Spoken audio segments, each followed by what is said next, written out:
closet work because I think me and you were in closet at that time. Hey, man. Yeah, for real, man. We've been at it for a long time, man. Well, we were with like 2019, 2020 or something like that, man. We got like it's been crazy, 18, man. 19. Like it was early. Yeah, it was a hot minute, man. But look, hey, I'm happy. You know what I'm saying? Happy to be here.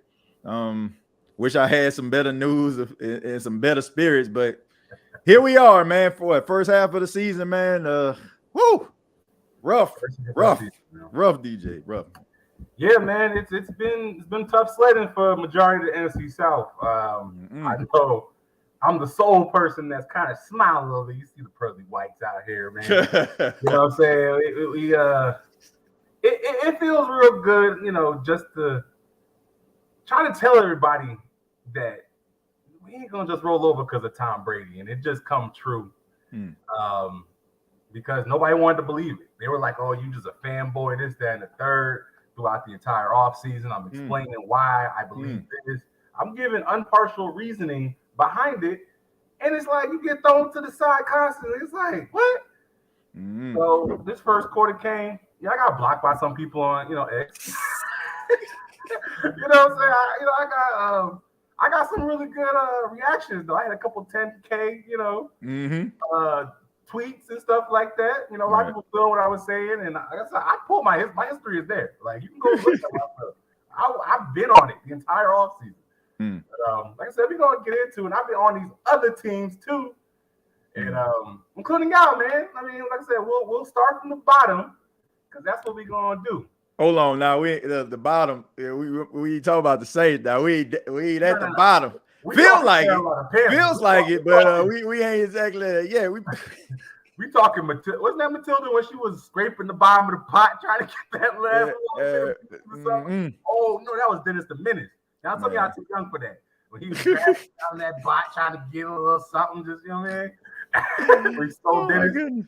Man, yeah. But look, all in all, man. I mean, look, the NFC South first half of the season. I think, man, to be honest with you, I think people pretty much kind of envision the way that it is. Maybe not so much about the Bucs.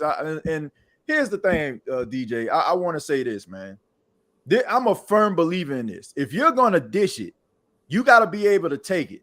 And that's the biggest issue I have with social media. You got a lot of people that are critical about certain teams, and everybody basically just throwing things against the wall and hoping that it sticks, right? So if you say that the team is not good and they end up being good, what's it to you to be like, you know what? I was wrong. You know what I'm saying? I didn't expect this. And I said it. Like, I did not expect at this particular point Tampa Bay to look the way that they do. Like, they look like really good offensively, like they playing tough, and Baker Mayfield looks like a legit quarterback. And I just think you got to give credit where credit is due. And I just feel like, if you're going to go out here with these hot takes and say, oh, y'all ain't going to be nothing without Brady, when a team proves that, hey, man, we pretty good without him, you got to give props. And I don't care what anybody else says. I mean, I'm willing to give props where props is due. I was wrong about it. I mean, how long this will last, it remains to be seen. But at the end of the day, y'all on top, man. Facts. That's my whole thing, right? I'm gonna give you a little bit of hell, but if you can admit it, all right, cool. Like, just say straight up you were wrong. Yeah, I was watching Pat McAfee. He said we kind of didn't pay attention to him. Tom Brady gone, all the lights and everything is gone. You're kind of like, oh well, they're leaving. We knew Tampa Bay for the last 15 years or something like that before that. Right. So the lazy way of doing it was Pat McAfee admitted it, right? You admitted that you did not pay attention to anything with this team to make you be like, oh, yeah, they're just gonna run. Kind of like Arizona, right? I think many of us in general were like, Arizona's gonna, fall to the wayside. But when you really start looking at their team, they got the defensive coordinator from Philadelphia, lost kind of like with, the Colts getting their offensive coordinator. So right now, that tree right now hot. I'm just gonna say that both teams look like they're teams that know how to, or at least from a leadership standpoint, know what they're doing. So that maybe people need to look at that a little deeper and find out what's going on with that. But we were one of those teams. But if you were following me, and I've been writing my little stuff, you should know he has a point here. But nobody wanted to give that, so I gave some hell, and I got a couple blocks. I put some people's feet to the cold. It is what it is. But we coming to it, and we got a bye week coming up, and I'm about to start moving forward. But I had to have a little victory with all that. Yeah, man. I mean, look, you deserve it. Like, seriously. Like, at this point of the season, you deserve it because nobody saw this coming. Like, it's probably except for, like, diehard Tampa Bay Buccaneers fans. Like, nobody expected these guys to, like, do anything. Like, you would be shocked, TJ, because some of the people that were in my crosshairs were Tampa Bay Buccaneers fans. But it was widespread. Like, it really was. But, yeah, man, let's start with the bottom of the peas pot, which is the Carolina Panthers. I'm going to go ahead and pull up their schedule. Yeah. As you can see, it's only us two. Mike under the weather, so he had the stuff. So we're going to do it from ESPN. So I'm going to try my best to do it. Okay. Yeah, shouts out to Mike, man. Hope you feel better, man. If you're watching this, hope you feel better, man. Yeah, for real, man. Get some rest. You ain't going to be able to do this again. Yeah. So, I mean, while you're pulling up the schedule there, DJ, I mean, I got some stats here, a couple of, guys, Bryce Young, he missed last week, played this week. He has 503 yards passing. You got Miles Sanders with 158 yards. Adam Thielen is the leading receiver with 287. You got Von Bell out there leading the charge with tackles with 24. And interceptions, you got Deion Jones, former Atlanta Falcon there. So, when you look at the Carolina Panthers, they just look like a team that's trying to figure it out right now. Bryce Young, I just feel like trying to get his feet wet in the National Football League. You also got to take into account that they kind of switched the defense, went from a 4-3 to a 3-4. You got some young guys out there that trying to understand a new defensive philosophy. J.C. Horn, great talent, but unfortunately he can't stay healthy. He's the best cornerback they have, but he's never really available.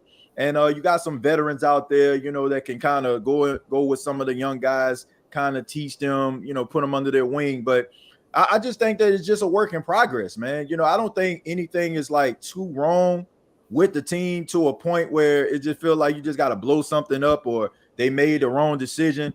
Sometimes like you got to allow things to kind of come together. But I understand, the Matt Rule experience. People just want some level of prosperity because Carolina Panthers, there's a standard. Like, they've been one of the best teams in the NFC South.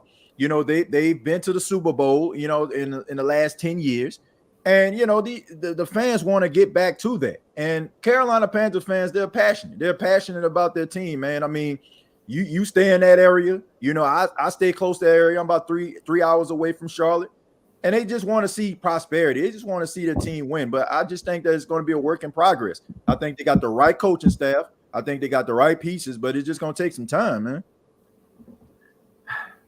Let's rip the Band-Aid off on this situation. Okay.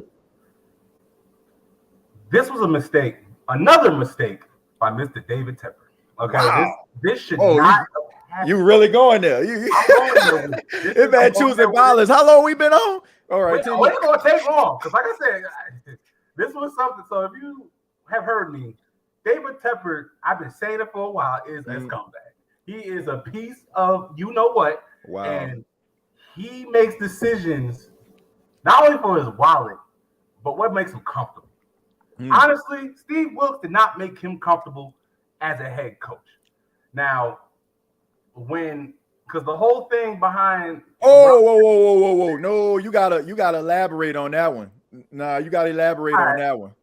With the Steve Wilkes situation. You got to elaborate on that one, DJ. There's no way. I mean, when you're a team like the Panthers that have been losing for years now, we're talking a half a decade of losing. And the first time you took a guy that took a team that just like they were left for dead. Christian McCaffrey was traded. You hear words about Brian Burns possibly being traded for 2 first-round picks. DJ Moore gets traded, Chosen Anderson sent out the door, everything is just going to crap. Right. And then they're like, you know what, Matt Rule, you ain't it. Go back to college, Nebraska, lose to Colorado, whatever you're going to go do, and just move on. And you just handed Steve Wilkes, it's like, you just, here, just take the crap and just finish the season.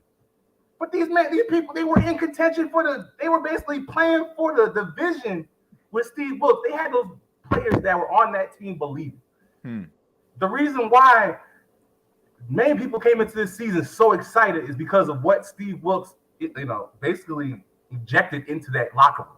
And there's something to that when you're talking about a head coach being able to reach players and get them to play maybe a little higher than their talent actually is. And that's exactly what Steve Wilks did.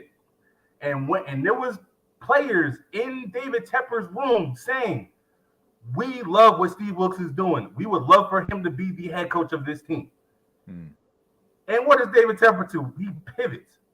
He goes get a coach that was fired after 6 or 7 games for a coach that had more of a modern look in football, because Frank Reich he doesn't. All right, so there's a little thing that me and Mike's talking about. There's something to it when you talk about modern football. If you're watching the type of coaches that are now being hired and having success, they're playing more of that play action, horizontal game, a little collegey, but you're getting defensive players going horizontally instead of coming vertically, and it's making them have to, make decisions. I'm going to follow the RPO. Am I going to watch the quarterback? It's a little bit more. You got to keep your eyes in position and do that. And a lot of these older coaches, i.e. Sean Payton, might be out there struggling a little bit due to that too, is because they have an old school way of looking at football.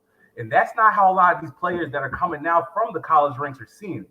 So that's why you're seeing a lot of these younger coaches come here. Look at Houston with the Texans. You got DeMarco Ryans out there with another disciple from the Kyle Shanahan tree. You're seeing a lot more coaches that are having success have a lot younger mindset. And that's what Frank Reich lost his job to. And then you watch how the Carolina Panthers basically brought Frank Reich into the Carolina Panthers. It felt very, and I used to piss Mike off. It felt very nostalgia.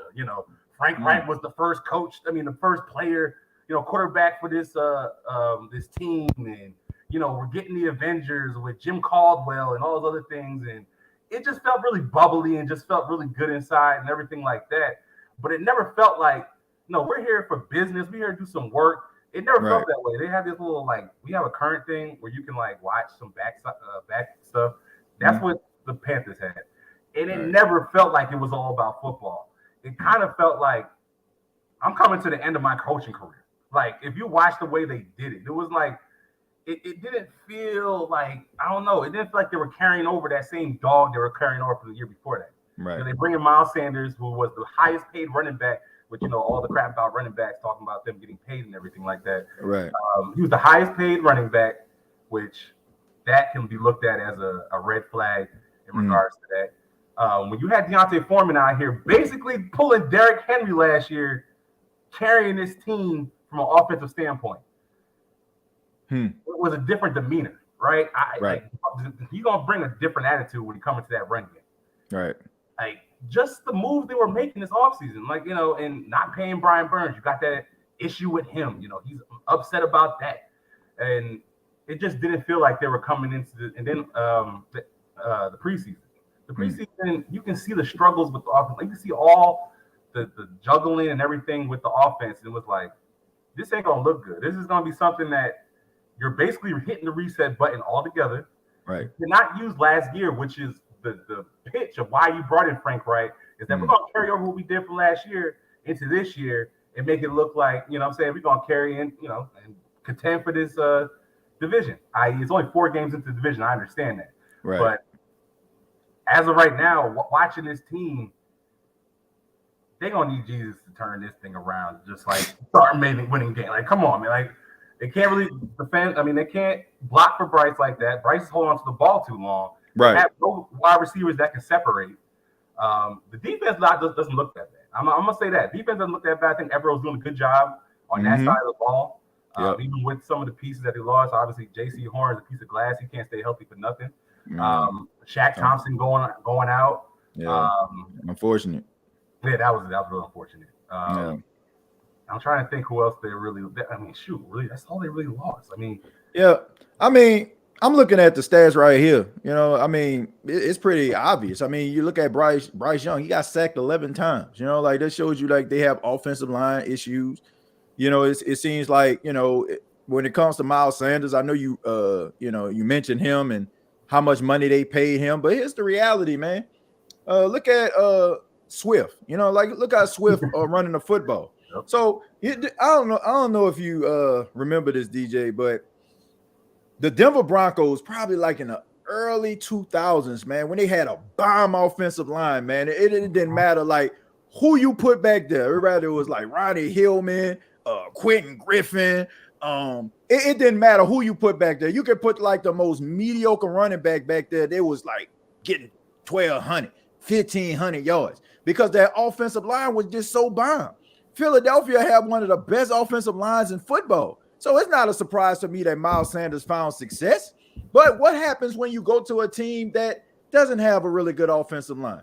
All right. I mean, it's going to show where you're limited. You got some guys like Derrick Henry who, no matter, if your offensive line is bomb or not, he's still going to be able to chunk out some yards, right? But you also have those running backs that the offensive line makes them look better than what they actually are. I like Miles Sanders. I do. I think that he's a really good running back, but I also feel like he had those type of numbers and he was looked at as one of the top running backs in free agency is because of that offensive line. And I think you're seeing that now. But I mean, the offensive line has been the issue. It's the issue why Miles Sanders looks pedestrian. It's the reason why I feel like Bryce Young isn't, progressing. I understand the mind frame of Tepper, like getting guys like Frank Reich, who has a history of developing quarterbacks, Jim Caldwell, well respected. I mean, I can understand like why they decided to do what they did. I get it, right? I mean, he seems like the type of guy that's more like analytics, right? He's big on analytics or whatever. Like, but sometimes like analytics don't always tell the whole story.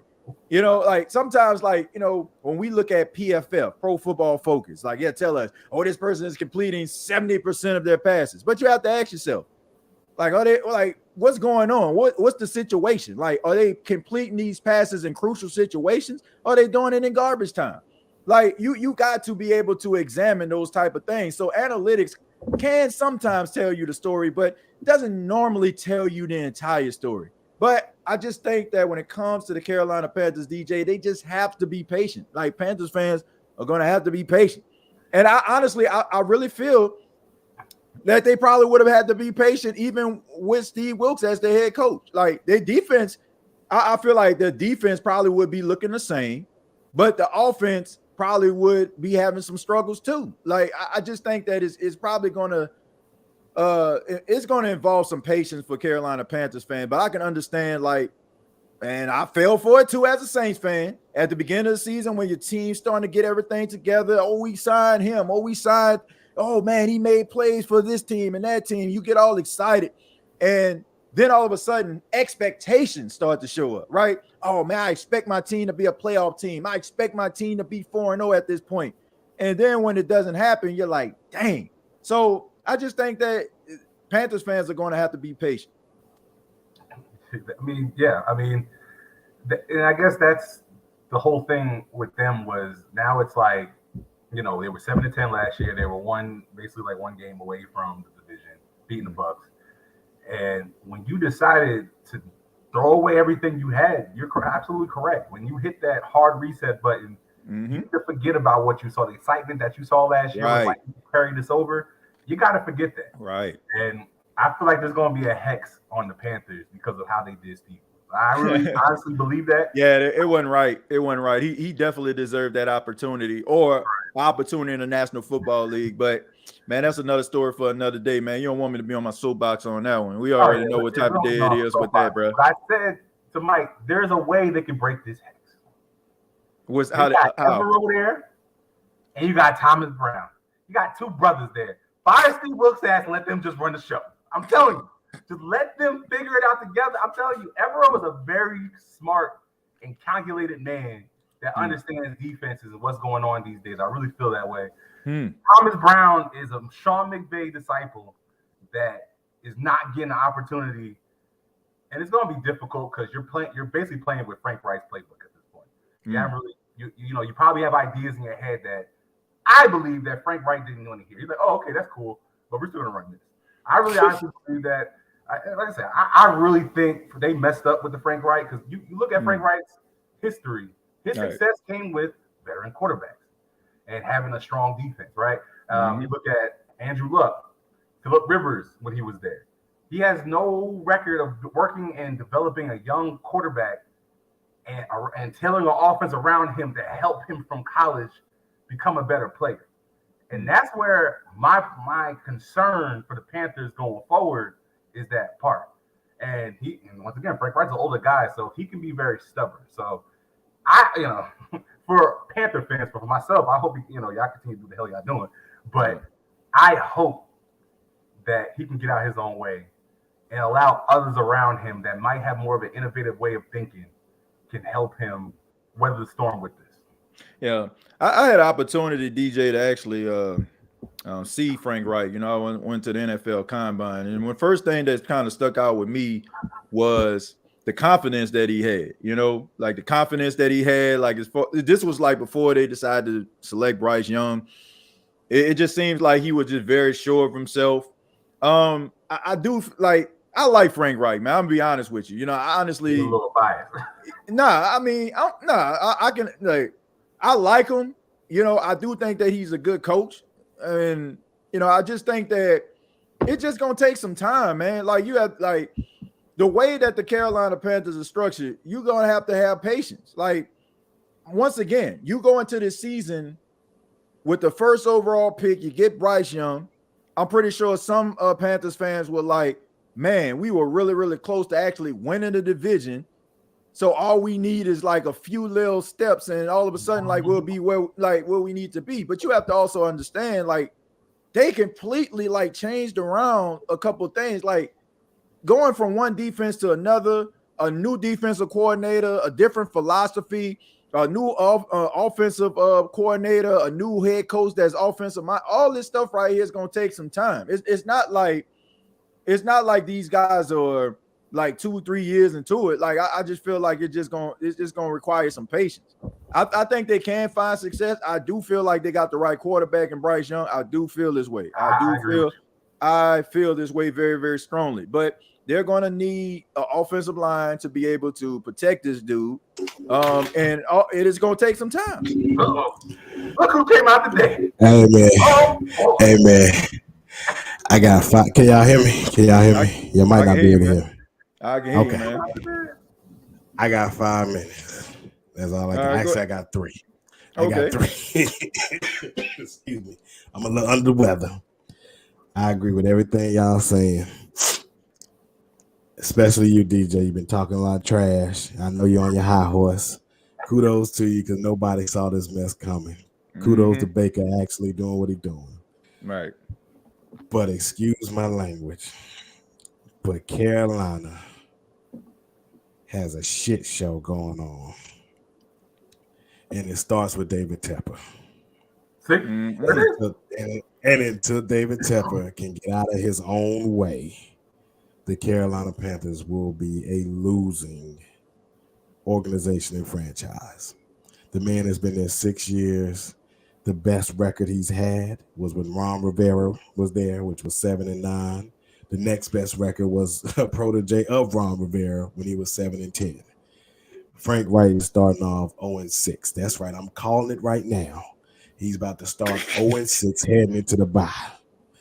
I'm telling you right now, Frank Reich is about to ride off in the sunset, pimping David Tepper just like Matt Rule did. Matt Rule came in at the biggest contract anybody had probably ever seen from a guy with no experience in the NFL to finesse this man for a 7-year deal. Frank Reich said, guess what, Jim Caldwell? Guess what, Josh McCown? Guess what, Deuce Staley? Guess what, Thomas Brown? Let's go ahead and get some of this second richest owner's money. And let's go ahead and set our lives up for the rest of our lives. Let's get a retirement plan. And the reason why I say that is Frank Reich's daughter and grandkids live in the Charlotte area. There's ties there.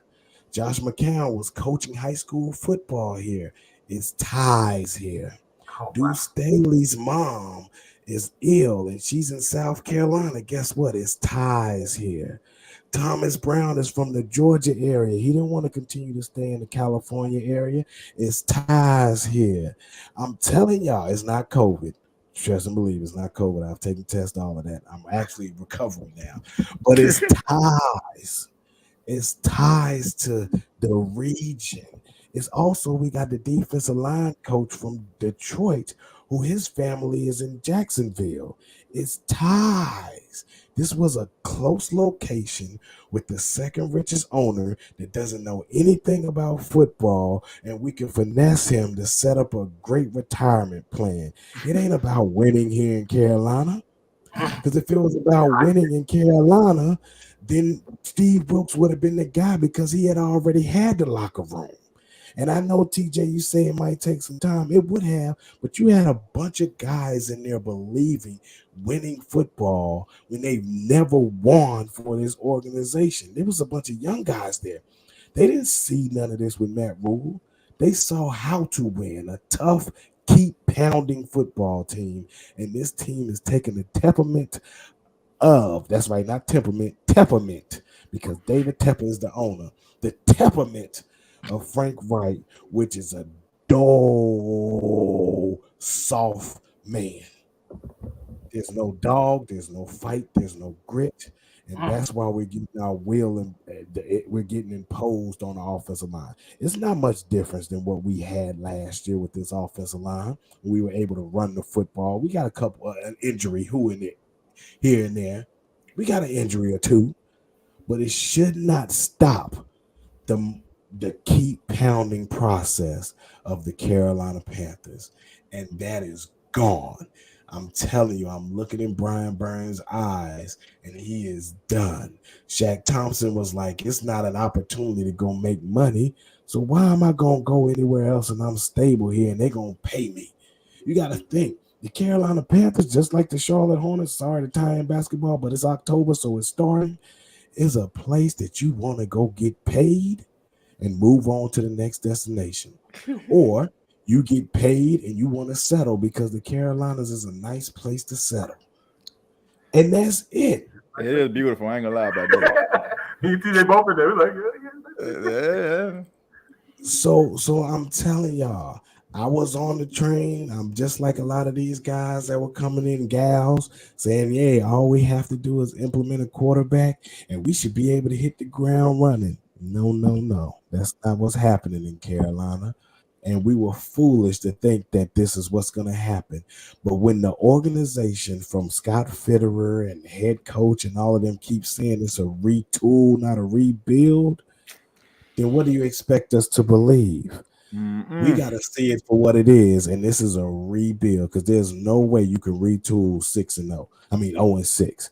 And now they talking about trying to trade for a number one when you had a number one on the roster and DJ Moore, because the number one that you're trying to get can't be better than the number one that you let go. And now you got Brian Burns there when they wanted to give you 2 number 1 picks for him in LA, but you turned him down saying that you were going to pay him, and then you decided not to pay him. So now what you going to do with him now? Look, y'all, it is a S show. We can talk all around it all we want to. It's the reason that this team is in the bottom, and I don't see it changing for the rest of the year.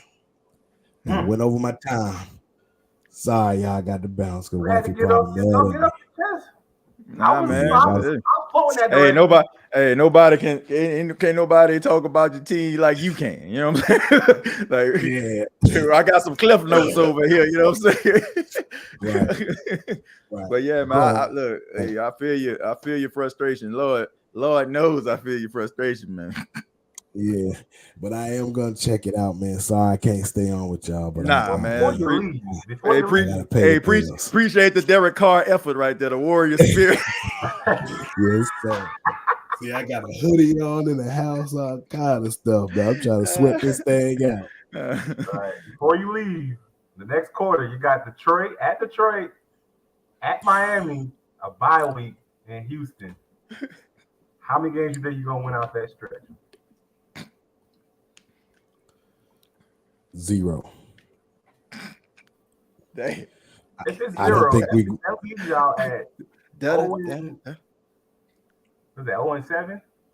0-7. How much will it take for Tepper to get fired? I mean, not Tepper, excuse me. I wish you could fire him, but Frank Wright to get fired, or is they just going to chalk it up a year? You think there's a chance for it either way? Nah, he's not. He's not gonna get fired year one. He's gonna at least have another year to do it. So he could mess around and go 2-15, which I'm predicting. I see 2 wins maybe, and I'm iffy on that Chicago game because it's at Chicago. It's a short week, but that's the game that I see that okay, they're just as bad as we are. So we might be able to get one there. I hate to keep going further on, but I'm gonna give you the last one, and that's Atlanta at home because they suck on the road. Other than that, those are the 2 wins that I'm looking at saying we could possibly get. But no, I don't see that happening. Miles Sanders is another guy. Once again, you came to Carolina because the market was terrible. They didn't want to pay running backs. And guess what? I was able to finesse another team to go get paid because the Carolinas. I'm telling y'all what it is. You got the same thing with Hayden Hurst. Like you got guys that have quote unquote names, and it seemed like the only one that's out here really doing something and is getting force fed the ball is Adam Thielen. You had Chuba Hubbard already on the roster, and he's averaging 4 point something yards a carry with this same doo-doo offensive line. But yet it's Miles can't. I'm telling you, I'm watching the games. The man is not hitting the holes like he's. Anyway, I'll be here all night. My wife already told me don't stop because I know you, buddy. I see an arm come in like, Nah, she in the bed. She probably tossing and turning like this hard-headed N-word. But look, nah, man, I am gonna check y'all out in the room until I go to sleep. Thank y'all for doing this, TJ. Love you, man. We man, got love this you too, thing man. started together. Yeah, man. Together. Without you, it wouldn't even be none of this. DJ, same there, brother. I hated that I couldn't stay on with you. I heard people in the chat talking about another split. Nah, that ain't how we get down, man. This is love over here. It's none of that animosity, that type of stuff that go on in social media. These are 3 grown men with families. Right, for real. We don't play that mess. Nah, man. So I salute both of y'all, man. Love y'all. Keep bashing my team. Man. I got to pay bills, so I got to get this work in tomorrow. All right, man. All right, you take it easy, man. All right, take care of yourself. Yeah. All right. Yeah, man. I mean, that was a very dejected Mike, man. Like, I'm not used to seeing my boy like that, man. And I honestly feel like even though he's sick, I feel like even if he wasn't, he probably would have that same level of energy. But I can't too much blame him, man. I can't. Like, the worst thing in the world, DJ, is when you have expectation for your team and you get all excited and hyped up and it just don't go the way that you want it to go. So I don't know, man. I stand by my statement. It's gonna take some time. No, it's definitely in all agreement with what you're saying, but that wasn't, like you said, the expectation based on. No, absolutely not. You didn't hire Wilkes because you thought Steve Wilkes could be a guy that could kind of carry on what you started to see light of last year. But right, it's a hard reset button, and it's very clear. Yeah. And I guess we can start, wrapping this team up. Like I said, the 3 games they got, I agree with Mike. Houston's playing good ball. That was the one game maybe looking at early in the season. It was like maybe that, but D'Amico and them boys, they CJ Stroud versus Bryce Young. That's that's another hot take that's going on probably in Carolina. Right. Because CJ's playing out of his mind again. Yep. A modern coach that understands these type of quarterbacks that are coming into this league. That's what I'm saying. I forgot his name starts with a C. Yeah. Man, it's a tough, man. My goodness, like what they got Detroit this week, and then Miami. Ooh, yeah, I don't see them winning those games. That'll be a miracle right there. That'll be a miracle right there. I'm just being real. Like that's gonna be tough. That's just being 100. There's no hate to that. If you gonna look at this schedule and you're not buckling up, Panther fans, Man, for real. This, you win one of these games, you should celebrate that because I just can't see it happening. Neither can I. Neither can I. All right, so we're gonna move on to the third place team. If I'm not mistaken, that's y'all. Yeah. So man. Yeah, New Orleans Saints. Yeah, man. I mean, look. I mean, I'm like Mike. I could be here all day talking about this, like, cause you talk about an issue. Shoot, that is exactly what's going on in New Orleans, man. We're gonna talk a little bit about this team. I got some questions for you, but man, I wish I had. Hopefully, I got some answers, man. Hopefully, I got some for you. So, looking at obviously the team leaders, Derek Carr sitting there with 763 yards. Taysom Hill, not your true running back, 101 yards. Chris Olave, who we shut down. Sorry, I didn't mean to say that. But 306. Did you really? Like, did you really? I mean, I don't look. I'm gonna let you have your moment, man. Y'all shut him down. Okay. But hey, you got to keep it real about that. He was shut down because of the situation you decided to bring at quarterback, and we're gonna get into that whole situation when it comes to that. And Pete Warner sitting there at 34 tackles, which is very interesting too, because I think DeMario, who I think myself and Mike have been like, he's been the best linebacker in this division. Looks like he might be showing little signs. I know it's early, but he's not making those same impactful plays that you see with his foot up and them arms out. Right. You ain't seeing that DeMario right now. But let's get into this, man. That's your leaders when it comes to your team. And we're gonna look at the schedule so far. Obviously, like, you guys are 2-2. You beat Tennessee in a dog fight. You beat Carolina, lost to Green Bay, and you got your ass whooped by us for the most part. But all right, man. So the New Orleans Saints. So I guess we'll start with the Derek Carr. You gotta start with Derek Carr. So your pulse with Derek Carr right now. First of all, did you feel like Derek Carr should have played in that game? Because I got questions about that. Hell no, man. Come on, man. No, he shouldn't have played in that game. And I stand by this. And people, want to go at my neck for saying this. That was an ego move. This is a guy who understands that there's a division that's going on in New Orleans. You got some fans that feel like the Saints should have kept Jameis Winston and allowed him to be the quarterback for the 2023 season, not pay 4 years, $150 million for a guy who hasn't really won anything, right? I think it's a large enough sample size. He shouldn't have played in a game. I stand by this statement too. If Derek Carr, first game versus the Tennessee Titans, if he would have, let's just say, for example, if he would have threw for 300 yards, but let's just say if he would have had 3 or 4 touchdowns in that game, no way in the world he would have played week 4. He has left a lot to be desired as the quarterback for the New Orleans Saints. And a part of him probably felt like, what if Jameis Winston goes out here and plays well? Like, what happens? Like, I don't like Derek Carr talks a good game, but in some cases, I feel like he's mentally weak. Like, I'm serious, because here's the reality. Y'all were whooping the Saints' tail, right? Tampa was whooping the tail. 2 minutes left in the game, you send out Jameis Winston. I ask any Saints fan that's watching this right now, I ask any member of the NFC South, wherever your team is, have you ever seen when your team possibly had the New Orleans Saints day and Drew Brees was the quarterback? Have you seen Drew Brees just say, you know what? We got 2 minutes left. This game is insurmountable. I don't want to go back out there. That shows you everything that you need to know about Derek Carr.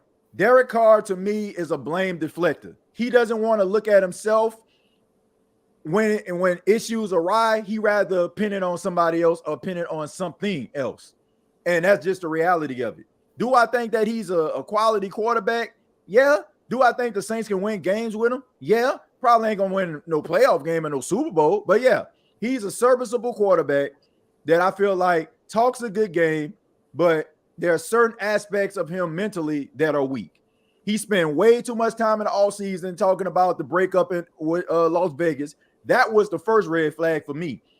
Man, what they did in Vegas, they didn't want me anymore. He kept on saying that over and over again. That shows to me that you mentally weak.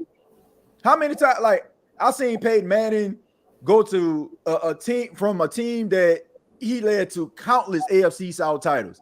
He went to Denver after, they felt like he was damaged goods. He probably mentioned Indianapolis one time. And that was probably the week where they were going to Lucas Oil Stadium to play the Colts. But this dude just constantly talks about, what the Raiders did to him. And I got a source, like a really, really credible source, that the story about him being sent home by the Raiders organization wasn't true. It was actually him that wanted to go home because he got mad because he got benched for another quarterback. But of course, the Raiders didn't want to put that out there because it wouldn't have made his trade stock look appealing. That's the only reason why. That's the only reason why they did it. But they end up releasing him anyway. So the dude, like, to me, he talks a good game. He talks as if he has this unwavering confidence. But if you like pull back the layers, like you see a guy that's mentally weak. What kind of seriously, DJ, what kind of leader? Like, your team is down 26-9, right? 2 minutes left in the game, and all of a sudden something wrong with your shoulder, or you can't go back out there. That to me is a defeated attitude. Drew Brees would never. I'm serious, man. Like, there was one time I want to say the Falcons were beating the brakes off the Saints at home, just like that in New Orleans a couple years ago. And Drew Brees still was out there, and he facilitated, a game, a drive. I mean, the game was like out of hand, but he still facilitated a drive, and the Saints got into the end zone for a touchdown. That's a leader, not a guy that's going to grandstand and hot dog. You know what I'm saying? When things going right, a leader is a guy in the face of adversity still is showing that he is a true leader. I feel like he talks a good game, but he's mentally weak. And I honestly, attitude reflects leadership because Dennis Allen is mentally weak. Pete Carmichael is mentally weak. So they all in bed together with me, quite honest with you. And what that is a recipe for a losing culture. So the Saints are not good. And they are probably, honestly, DJ, they'll probably win next week. They'll probably beat New England because Saints fans are up in arms and they're upset about the play calling and Pete Carmichael. They won't run him out of town. So they'll probably burn the midnight oil to put forward a better performance that probably keep Saints fans at bay and lob them to sleep. But 21 games we have seen this experiment that is Dennis Allen and Pete Carmichael. 21 games. You are who you are at this point. What you have are two losers. And right now, because they're two losers, the Saints are losers. And until you get these losers out of town, the Saints will continue to be the losers that they've been. Not them as people, but as a team, organization, and crew. They're losers. Oh, man, you preach to the choir. I've been on this Derek Carr tirade since the Raiders. I was tired of hearing about his warrior spirit, like you said earlier. His like, he just needs somebody, he needs a team around him. That's all he really needs. That's straight up bull, okay? Like, winners make other people around them want better, and they demand greatness. And I never saw that from Derek Carr with the Raiders. And I hate to bring this guy up with Tampa Bay Buccaneers because he is a Tampa Bay, I'll say great, and somebody that people adore and everything when it comes to Tampa. And don't take it wrongly, I like you too. Gerald McCoy. There was a reason why they replaced Gerald McCoy with Ndamukong Suh, who was out here still, first of all, winning, had a different type of attitude and expectation with the line. It wasn't, all right, guys, let's have a good day out here and play a good game. Right. Somebody like that that's leading, that's supposed to be a leader in your locker room, there's a problem there. Especially talking about the defensive line. Now, if you're putting that same and infusing that into your quarterback position, a guy that just, like you said, I always thought Derek Carr cared more about his efficiency, his stats over winning. Yes. I think he makes decisions based off of, he makes decisions for himself. I think he'll check it down. Like, there was a play against us, which I was cracking up. First of all, I don't blame you. I was too. This man checked it down, and was high-fiving people to get in position to kick a field goal. I was crying. I'm like, are you kidding me right now? Yeah, and then on top of that, like, man, honestly, I honestly feel like the nice guy, humble guy, I feel like all that just a front. Like, for real. I think he be front. Like, yeah, dude's hitting you trying to take your head off. Man, good hit. Like, dude, get out of here, man. Like, seriously. Like, I honestly feel like this is the truth. I really feel like watching that press conference when he first got to the New Orleans Saints and they signed him. This fool really was walking up in there like he was second coming to Drew Brees. Like, but in reality, like based on like his mental makeup, like you can't fake the funk for me. Like, seriously. I majored in communications. You know what I'm saying? Like, communications ain't nothing but like psychology, like listening to like people's voices, their body language. Like, I listen to the words that people say.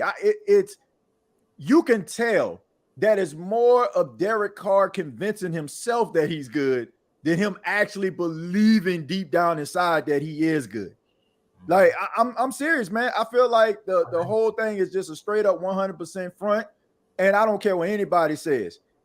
If you had the balls to stay to Dennis Allen and the Saints coaching staff that I'm good enough to play, you should be able to start. You should play from start to finish. There was nothing wrong with you to a point where you couldn't finish out that game. People want to criticize Jameis Winston. Oh, he came in the game through a pick. Jameis Winston should have never been in a game in the first place if you, Derek Carr, would have, finished the game. There was nothing wrong with you. To me, that just shows you right there that the Saints have a quitter. They're trying to make himself look like he's a leader. There's no way. Go back and look into the archives. I have never seen Drew Brees, as long as I've watched the New Orleans Saints, quit in the middle of the game. I seen Drew Brees throw 5 interceptions on a Thursday night against the Falcons. And that man, the game was out of hand, and he still was out there. That is a leader. Derek Carr, to me, is a fraud. Like, he has to prove to me that he's not. 100%. Like, to me, based on what I'm saying, he's a fraud. I feel like he's one of those people that might say the right things. He remind me of like one of them people that they'll smile in your face, but in the back, back his mind, like, I don't trust your intentions. Like, seriously, I'm not hating, and I know some people might. I'm just telling you, go and look at the press conferences. How many times this dude like talks about the Raiders? I even mentioned this on the podcast. I said, I wish that he would stop talking about the Raiders because it makes him feel like it sounds like a scorned girlfriend or something, a scorned boyfriend. Like, just, man, you ain't never gonna do good without me. But you ain't doing good. Well, you ain't doing good either, even though you left him. You still out here, sleeping, sleeping outside because that's the way you looking. Seriously. Like, I'm just asking everybody. Like, I know Saint fans, some of y'all probably like, I don't know. Go back and look at the press conferences and really listen to how this dude be talking. You can tell, man, like he talks a good game, but he's mentally weak. Mentally weak, seriously. And I mean, I got it. I think many people after the game y'all played them last year and literally shut them out was like, they forgot about that. They forgot about their thought process of what Derek Carr probably was in their mind when he came to the Saints. But, it seems like you already hitting everything that I already felt about Derek Carr. And that was my whole thing. I'm like, all right, when you look at it from face value, I'm like, all right, I guess you can say Derek Carr from an ability standpoint is the best quarterback in this division. But when you're talking about actual winning and doing things like that, I was starting to lean to the Baker.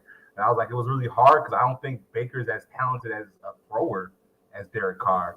But Baker Mayfield won a playoff game. Baker Mayfield won a playoff game. And that's how, we're going to get into that when we get to Tampa. And that was something I appreciated and loved about Jameis. Jameis gets a lot of crap, but Jameis does what's best for his team, never for himself. He has never been that guy to ever do that. I watched him for years. I watched him go out and play with that same AC joint injury that he's playing with no Mike Evans was hurt. Godwin got hurt. and still was out there because he was out there for his team, when it was probably in his best interest to say, no, I'm shutting it down, because he already played well that season and ended up going in those last couple of games, losing the games, had bad, terrible games. But he couldn't get out of his own way because he was trying to be out there with his guys. Right. And one last thing about Jameis, I'm not going to get a tirade about Jameis because, like I said, that's y'all problem. I'm sorry. But when I watched him warming up, he looked pissed off. Like, he was like, you seriously going to put me out here in this right now? Like, when you could have started me against a team, I'm still trying to prove and trying to get one up on. These last couple of minutes, you're going to do that? All right, hold my beer. Mm. Yep, and that's what it felt like. It felt like you just tossed it and didn't give a like. It just. But can you blame him though? Like the whole entire week leading up to the game, like most Saints fans thought that he was going to play. And to be quite honest with you, I feel so bad in this particular situation because DJ, you got a lot of fans that are morons. Like, I'm serious. Like, like for real. Like, because follow me with this. They can't watch football and understand it the way it needs to be understood. Exactly. People will hold on to like the one interception that he threw instead of them looking at the obvious that Derek Carr shouldn't have played in the first place. People are so enamored and so focused on trying to be right. They will take it any way they can. This man threw one pass. Who's to say, like, okay, he threw an interception? Who's to say that he would have, the game wouldn't have been close if he would have started the game from start to finish? Who would have, I mean, honestly, you never know. 127 yards. But people will sit up there and be like, well, you see, that's the reason why he didn't start. Like, instead of them looking at the garbage that was out there and what Derek Carr was actually doing, people will take it any way they want. And DJ, those people make me sick. Like, seriously, it's amazing how people can like suspend their reality and warp it into whatever the hell they want it to be. This man threw one pass, and yes, it was an interception. But who's to say like he wouldn't have threw 2 or 3 touchdowns in the game on top of the interception? Who knows? You never know. Like, honestly, I don't think after they showed me on the sideline him warming up, I ain't never seen Jameis like that. I was like, it didn't look right. I watched him for 5 years. I'm like, I ain't never seen Jameis with that type of, like, he just looked like he was just sick. He was done. He's like, you serious? And that's not his attitude. And you can tell. And it's not surprising the way he did that. And again, I'm not trying to defend the guy. I'm just watching what I'm seeing on TV. And if you saw my tweet probably when I said, it is very clear that Dennis Allen hates Jameis Winston. Man, you felt like disrespect. It was a better idea to put Derek Carr with his injury when he already struggles 100%. It's not like you put like Peyton Manning out there that's like 60% or 70%. You put Derek Carr out there at 60%. When at 100%, he's still at best an average quarterback. Which basically feeds into my narrative that Dennis Allen is soft. He's not the right leader. There's no way. There's no freaking way that a competent coach, when you can despise Jameis Winston all you want to, but this guy has started in over 80 games throughout his NFL career. You're not about to tell me that Jameis Winston is just so terrible to a point you feel like you have to force your starting quarterback who has a bum shoulder to play. This isn't like we talking about some dude that just came off the strap heap, somebody that was just in the XFL, and now you just sign him to the practice squad and activate him during game time. This is a guy who probably understands the offense better than no starting quarterback because he's been in your system. Now, I don't care what anybody says. Like, the disrespect for this dude, like, it's just amazing. And honestly, after week 6, hell, I'll be doing this right now. After week 6, when Jake Hayner comes back, if I'm Just Wins management, I'm on the phone. I'm up here stirring the pot. I'm out here sending information to inside sources saying Jameis Winston is requesting a freaking trade. Like, seriously, whatever you feel about Jameis Winston, some people he'll never win over, but the dude deserves better than this. Like, straight up, man, he deserves better than this. Like, Yeah. Dennis Allen, they do not like the dude. Like I don't know why. I don't know why, but they do not like this dude. They do not care for him. Yeah, I don't understand it. Like even if you hated, so I really do feel like there is like a spot. I think that was more of a GM decision to bring Jameis back than Dennis Allen. I think they came to an agreement because again, you're bringing back a quarterback that knows your system, and a player, your main quarterback that you're paying $46 million is hurt. That's what you brought him here to pitch hit. And you want to bring him in. If you can't stand or whatever the case may be, put Taysom Hill in there. Play damn Wildcat all day, let him throw a couple passes and stuff like that. Like you said, it's just I really do feel like Dennis Allen's trying to prove something with Derek Carr because that was the beginning of what he was trying to start with the Raiders. He didn't want to draft him. They're like you said, like-minded weakness together. We're gonna figure this out together, buddy. Like, no, what's gonna happen is you're gonna get fired with the same person that you drafted last time, and it's gonna look the same exact way when y'all just piss this year away, because that's what it feels like y'all about to do. Because Dennis Allen is a joke. His record says he's a joke, and he got this whole team looking like he'll a be joke. in Denver next year. Yep. I mean, it's just an absolute joke, man. You got all this talent. I said this before this show here on the State of the Saints podcast. I say you can make an argument, DJ, that this is probably the best collection of offensive talent the Saints ever had. Like as far as playmakers. The Saints have never, like, honestly, they've never, like, really had a group of receivers where I felt like each one of them can get 100 yards. Like, all these guys are capable of getting 100 yards, including the tight ends, including Alvin Kamara. And they got these boys looking like some straight-up suckers.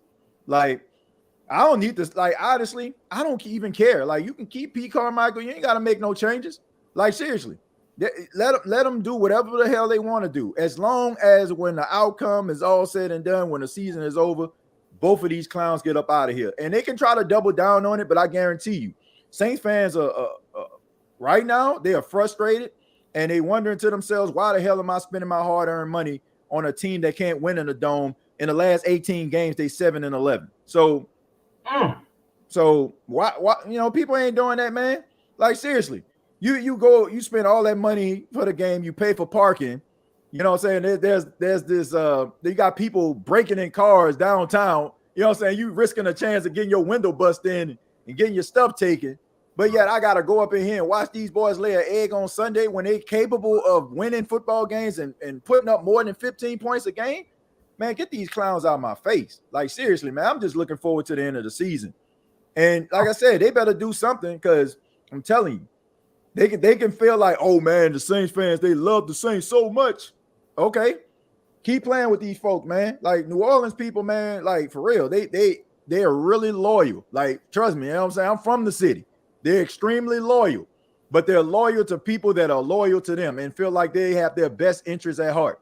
And right now, the New Orleans Saints, to me, it just seems like Mickey Loomis is trying to, be in a position where he hasn't been, because Sean Payton won so many games. He was the greatest coach that the Saints ever had, and he kind of played the background. So now it just feels like by putting a lame duck coach in place, it can give him the opportunity to be able to, kind of pull the strings a little bit. It's almost like a situation with Jimmy Johnson and Jerry Jones. Jimmy Johnson was the guy who was winning all the games, and Jerry Jones felt like, he played the background. But instead of him not playing the background, what did he do? He let Jimmy Johnson go, and he brought in Barry Switzer so he can be able to grandstand. That's the way I feel about when it comes to Mickey Loomis. Maybe Mickey Loomis wants his moment in the sun, but I can tell you he's having a rough outing at it right now. You better hope not. Oh, I mean, yeah. And like you said, for your defense is still, playing relatively well. I know you got a couple of young players over there. Granderson's playing well. That was a good decision to keep him in. Mm-hmm. I guess I got to eat a little crow. I even forgot his name at this point. Defensive tackle. Oh, Brian Brzee. He looks better than I expected. Yeah. Clemson doesn't do well. I think transferring, players coming into the league and already looking at his tape, I knew he was a 5-star athlete coming in, but they don't develop linemen in Clemson. But he's playing pretty well, and I eat crow. I'm a guy that actually kind of maybe looked at a little wrong. I don't do that a lot. If you watch me, I don't do that a lot. But yeah, man, he's playing pretty well. Tyrann Mathieu looks like he's playing inspired ball a little bit. Mm-hmm. And cornerbacks, they are. Some players you don't got to talk about, right? I mean, Marshawn's the same aggressive guy. He's gonna get on your nerves. He's gonna continue to play with you and play with your emotions. That's what he's gonna do, and he's gonna try to get the best of you mentally and physically. So, right, he's doing that right now. Alton Taylor, whatever his name is. Alontae Taylor, yeah. Alontae Taylor, okay. Mm-hmm. Does he have a lot of he's good now, he's good here, he's good there. Does he have a lot of back and forth a little bit? What? Well, I feel like when it comes to Alontae Taylor, you have to understand, most of his career he played on the outside. The Saints kind of they switched him to the inside, so he's playing more slot corner. Oh, okay. So it's a little bit of a transition. So I expected that, DJ. A little bit of up and down when it comes to his performance. But the way that he played, I want to say it was against Green Bay. I think he did a really good job out there. He won some battles, lost some battles, but that just kind of comes with the territory, right? You know what I'm saying? These wide receivers get paid a lot of money to catch these passes. So I'm not going to knock them for not winning every battle. I think sometimes when we judge cornerbacks, DJ, sometimes if they ain't not acting like they Darrelle Revis or Deion Sanders back in the day, we just kind of want to throw them away. But those guys are special for a reason. And just because those guys aren't going to win every matchup like some of those guys that I just mentioned, doesn't mean that there's not a place for him. But I think he's a really good corner. I think that he's very, very confident. I feel like he embraced the slot position, in a way that, a lot of Saints fans were rooting for him. He used a biblical term about it, so, I think that people are just, people want to see this guy grow, and he is a fan favorite. People really like Alontae Taylor. I like the kid. I think he's a really good player. Yeah, I saw a little Paulson Adebo Taylor, Tyrant, who's bad type thing, who should be starting on the outside. Well, I think they made the right decision with Paulson Adebo. I mean, Paulson Adebo, he's a long, rangy corner. He has really good ball skills. I think, sometimes he can get a little handsy, a lot of holding calls, sometimes they come in at one of the worst times, but I think they made the right decision. I think that he's a good, solid cornerback, not going to be all pro or nothing like that, but I think there's always going to be a place for him in the league. He might not be a mainstay with the New Orleans Saints, but I think that he's always going to have a place, man, just due to his ball skills, his range, his length. I think they made the right decision putting him on the outside. Right. Okay. Well, I had a couple questions with that, but yeah, man. If you have any final things about your team, I mean, obviously the offense is probably terrible.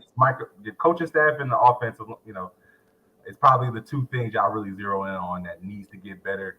I don't know if Dennis Allen or Pete Carr might get any better, but those players might take it on themselves and just do what they can with what they're dealing with, because Dennis Allen is who he is.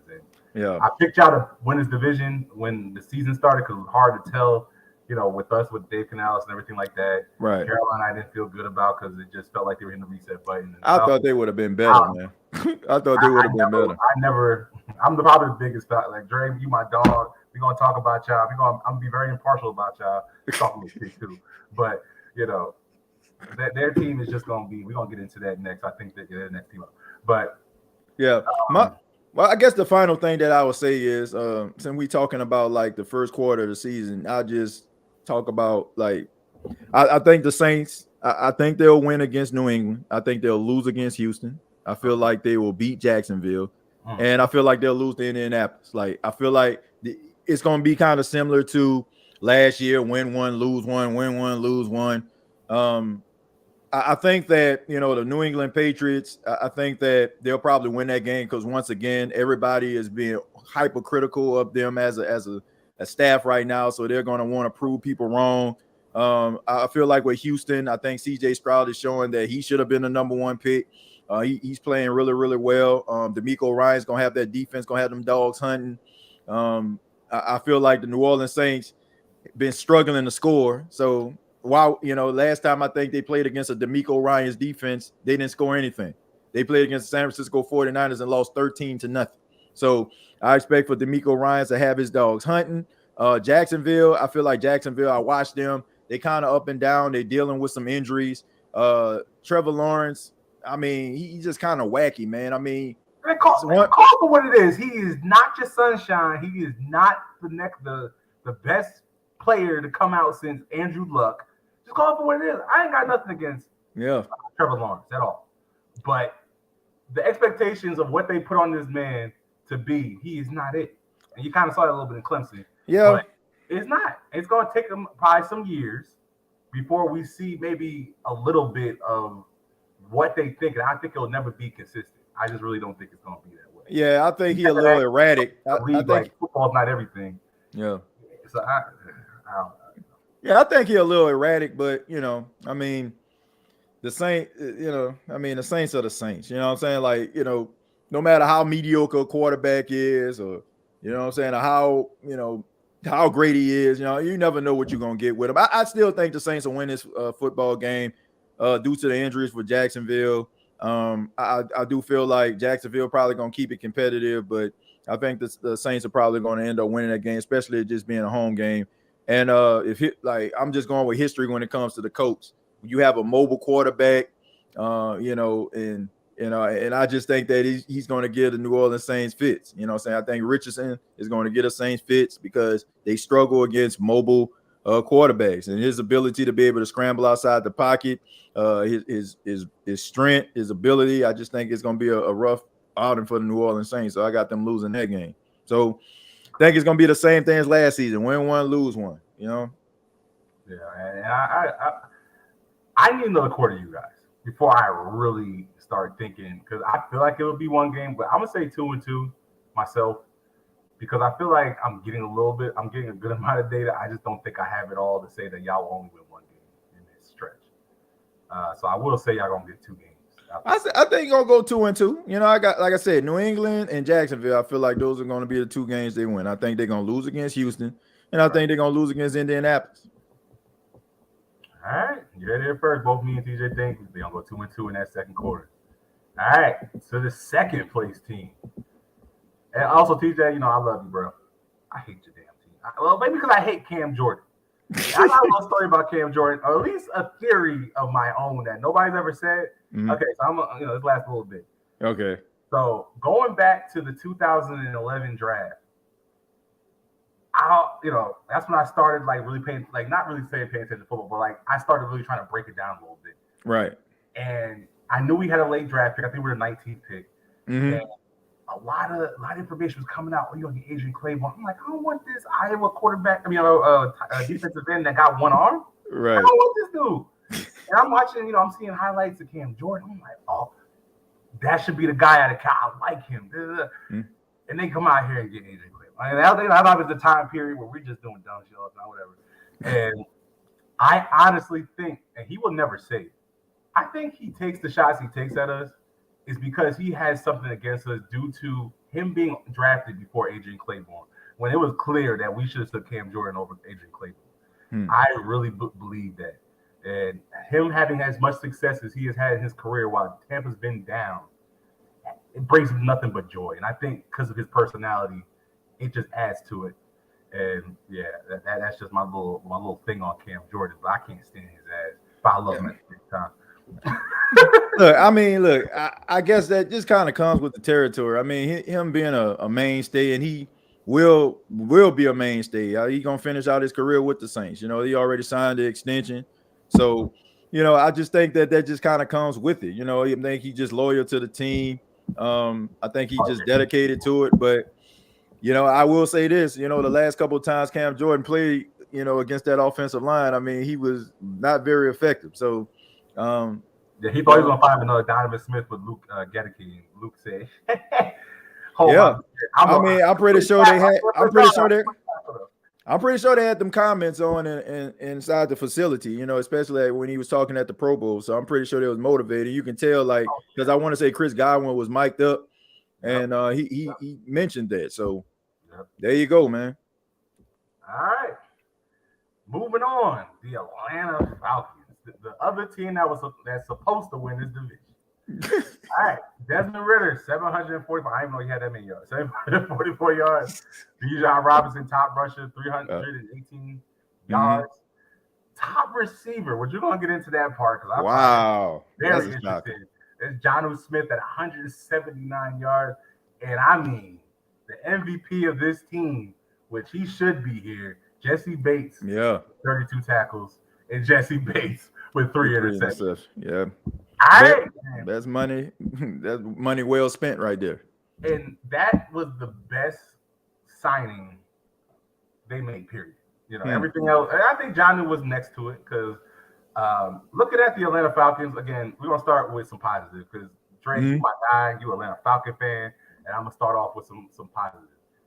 You got it right with Jesse Bates. Everybody loved Jesse Bates, obviously. Oh, not loved it because I hated that. Hold on, wait. You say I'm a Falcon fan? Wait a minute. No, about to say, wait a minute. Don't curse me out like that, man. I'm about to okay. I hope not. Let me find out you got that. Heck no. Nah, Dre Murphy in our chat. He shows mad love here, man. We appreciate him. Okay. He's a Falcon fan, so I'm gonna start off there. And you know, your true rivals. That's the Saints' true rivals. You know, we're gonna talk about them. But yeah, man, I got to start with Jesse Bates, man. He's everything as advertised with the Cincinnati Bengals coming over to the Atlanta Falcons. It's just sad that he's with the Atlanta Falcons. That man is all over the field. He gets it. It don't matter what system he's put in. The man is a baller, man. He's out there just doing. I mean, that defense is better. I know they have your old defensive line coach, but you're not doing half the stuff you're doing without Jesse Bates on that back end. Yep. The defensive line looks a lot better, but it's still nothing to write home.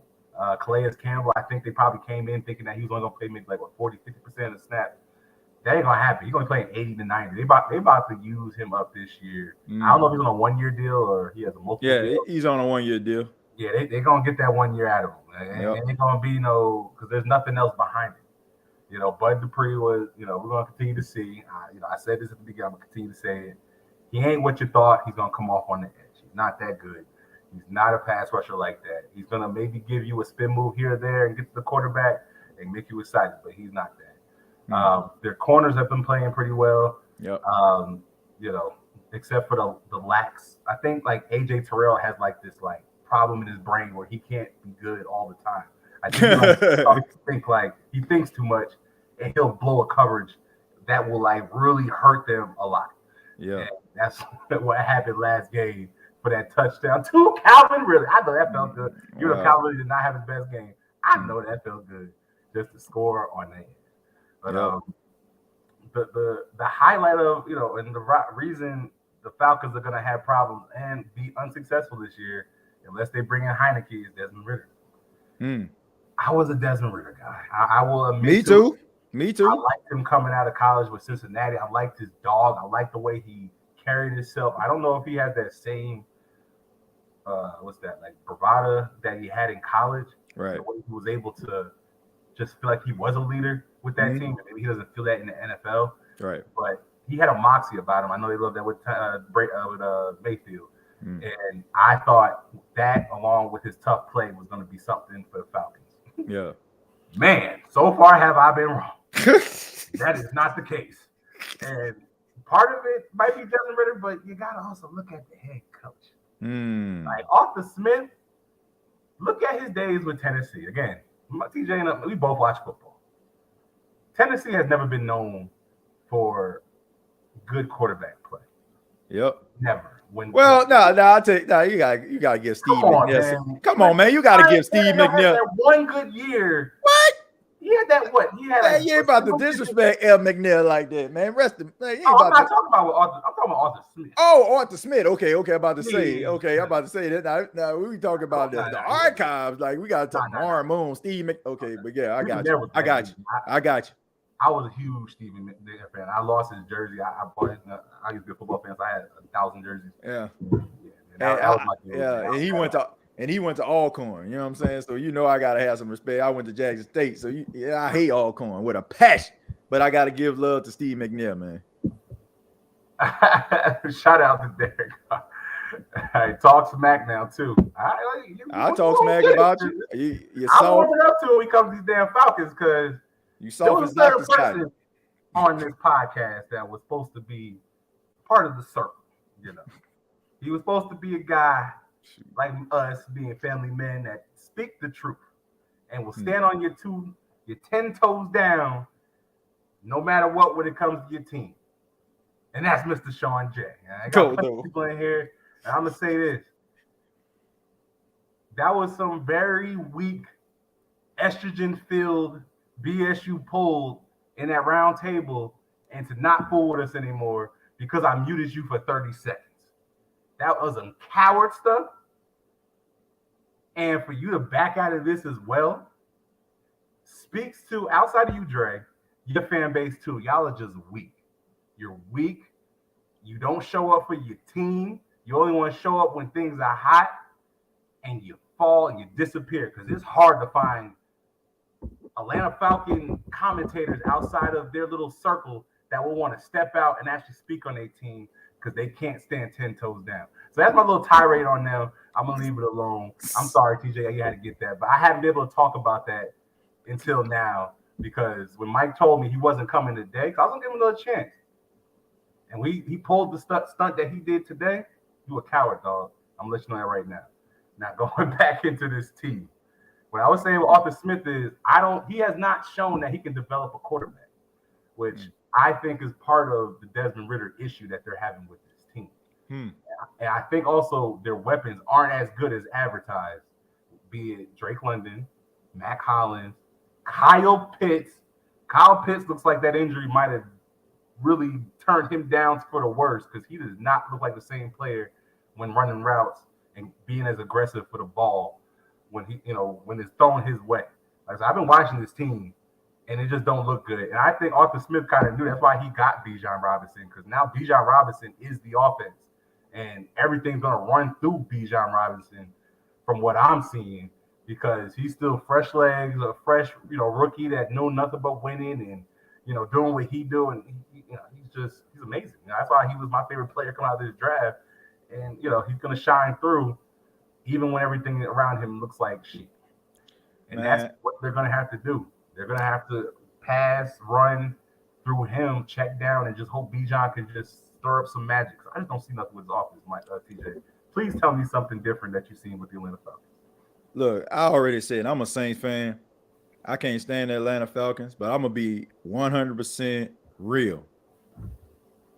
The Atlanta Falcons have the highest ceiling in the NFC South right now. They are, like, honestly, I watched every last one of their games. They are a quarterback away from being a legit team in the National Football League. Seriously. And I want them to start winning. Like, I want them to start winning to a point where they're away from guys like Michael Penix, away from guys like Caleb Williams, Drake May. I want them to be away from those type of – I'm telling you, like, based on their offensive line, their running game, their defense kind of reminds me, I can say this because, Ryan Nielsen came from the Saints, but it reminds me like when the Saints moved from Rob Ryan back to Dennis Allen. Like, they were good, but not as good. And in the following year, that's when they became like an elite team. I'm serious, man. Like, I got to get, like, anybody that know me know I keep it 100. They are a quarterback away from being the best team in NFC South. They got the talent when it comes to Tyler Algier and Bijan. Like, they basically constructed their team to kind of be similar to the Tennessee Titans. Like, big offensive line, running the football, short intermediate passes. I mean, look at Jonnu Smith. That's the reason why he's the leading receiver. They are a quarterback away from, like, being a legitimate contender in the NFC South. I'm just glad that they have shown us that they cannot get out of their own way. So I hope, you know what I'm saying? Like if they fail this season, I hope they get rid of Arthur Smith. That would be the dumbest decision ever. Like, because now he's got the team to where it could actually be a contender. Right. I'm telling you, if they just so happen, let's just say Shadur Sanders ends up coming out, you know what I'm saying, this year, he's probably going to be like a late round, first round pick. Somebody like that goes to the Atlanta Falcons. The Atlanta Falcons will be a contender for the next 4 to 5 years. Like they're a good football team. Like seriously, like I'm not even going to hate. Like the way they are constructed right now, they can win. Desmond Ridder is the reason why they probably aren't number one in the division right now. Because Desmond Ridder is not it. He's just not it. He's a guy, if you come up with a game plan, he'll be able to carry it out. But when it comes to like making the play to win the game, I can't see him making that game in, game out like some of these other young quarterbacks can do. So they're a quarterback away, man. I can't even hate. I think on surface you're right. I really do, but I don't have anything to stand on to tell me that Arthur Smith can actually take a quarterback and make them look good. It just, like I said, as an offensive coordinator with Tennessee, I didn't see it. I think Ryan Tannehill got worse coming to Tennessee than he was with Miami. And Marcus Mariota, if you really look at what they were doing early in the season last year, it molded well with what Arthur Smith wants in the run game of what he did well. That's why they were winning those games early. They were having that until people kind of was like, all right, he ain't throwing it past 20 yards, which I get that. But with that extension of the run with the quarterback, it makes that offense look like, oh, this could be a little dangerous. Because, like I said, I'm still up in the air with Drake. I'm still like, their weapons are still arguably one of the worst in the division. And I don't know, but like you said, there's some really good quarterbacks coming out this year, and that's why, as a Bucs fan, we'll get into that later. I do think that we might be looking at a quarterback in the first round, even if we do re-sign Baker Mayfield. But you should. I mean, this is a loaded draft, DJ 2024. Like, why is Michael Penix not being talked about? Like, if you watch a lot of these like rankings, they're not trying to rank this guy. He has the highest QBR, and I watched already 2 games of Washington. Yeah, me too. Why are more people not talking about Michael Penix? I don't understand it. That's been bothering me. I know that we could go on that for days, but same thing with Hendon Hooker. Feel like he a system quarterback. That's what it is.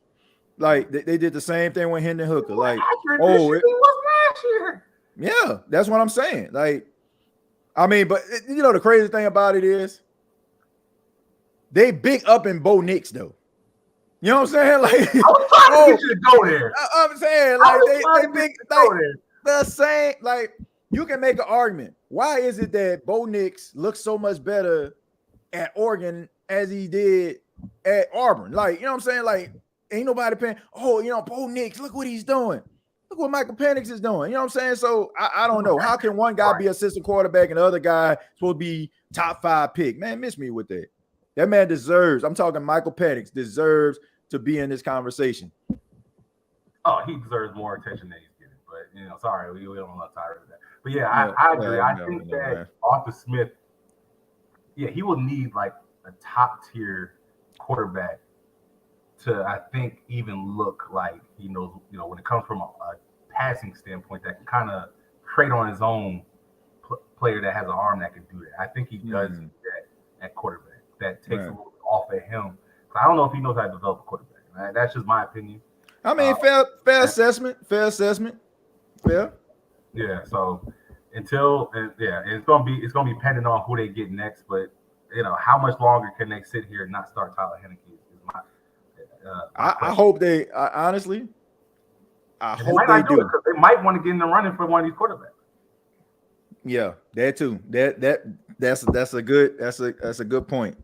That's a good point because the offense will look better with Taylor Heineke. Like Taylor Heineke, he's a baller. He's a ball. Like, you're not going to win every game, but he is going to make games very, very interesting. They got some games he probably going to look like a really good quarterback, like top tier.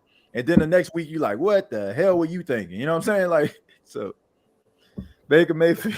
Hey, man, appreciate you with all the love you're giving, but Baker might be, and he might be there for a couple of years, but we'll get into that next. I don't want to start throwing my Tampa into the Falcons breakdown of the first quarter.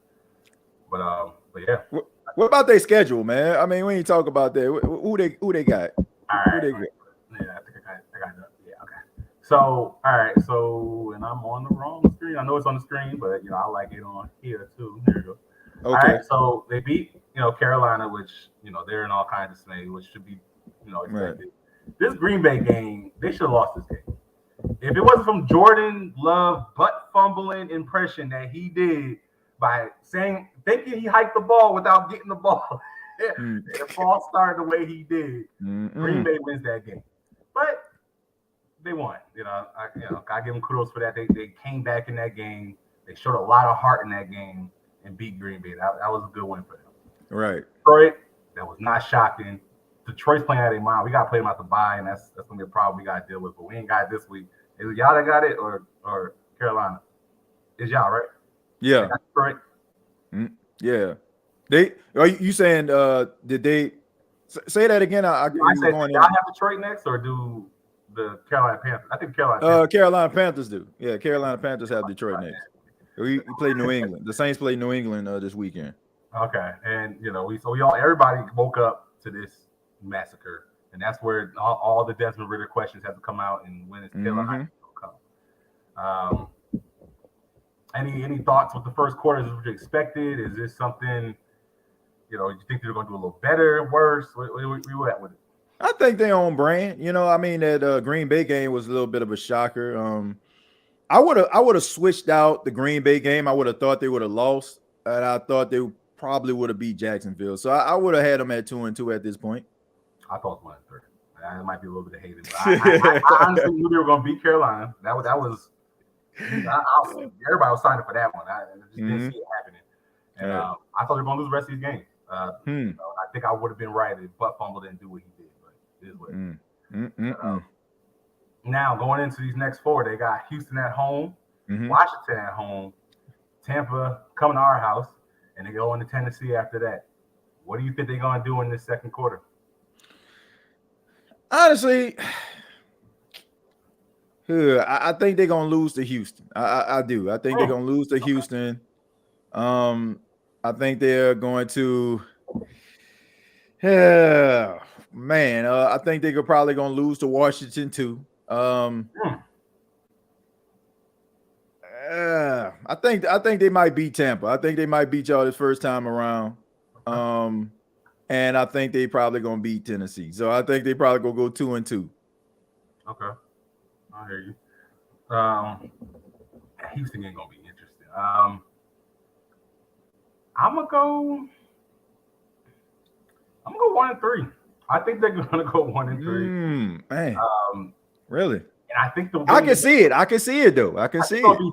I think they're gonna beat Houston, and they're gonna lose the next three after that.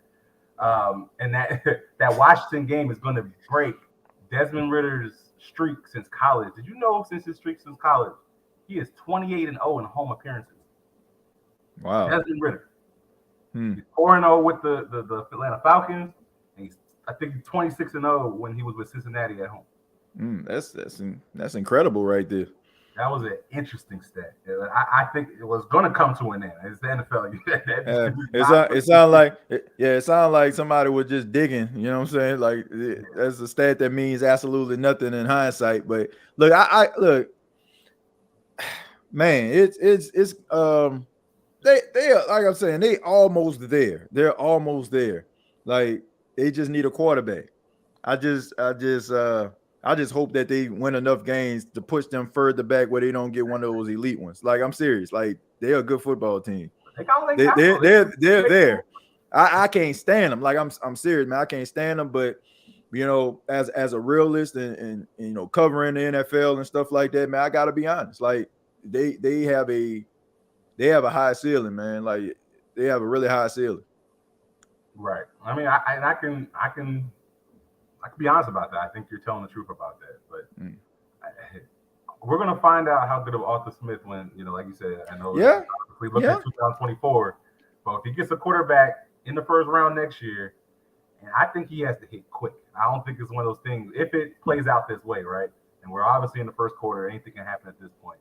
But as what we've seen so far, it feels like this is going to be another losing season, which is going to make four for Arthur Smith. How many coaches have you known that have 4 losing seasons to continue coaching?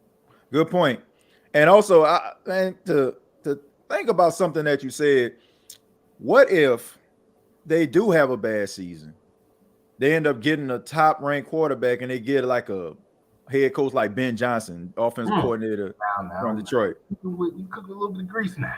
Like, who knows, man? My opinion will change. I promise you that. I like. I think he's a hell of a coach. Yeah, me too. I think he gonna be good, and that's what that's the wave right now, DJ. Offensive innovators, these young, vibrant coaches with a lot of energy.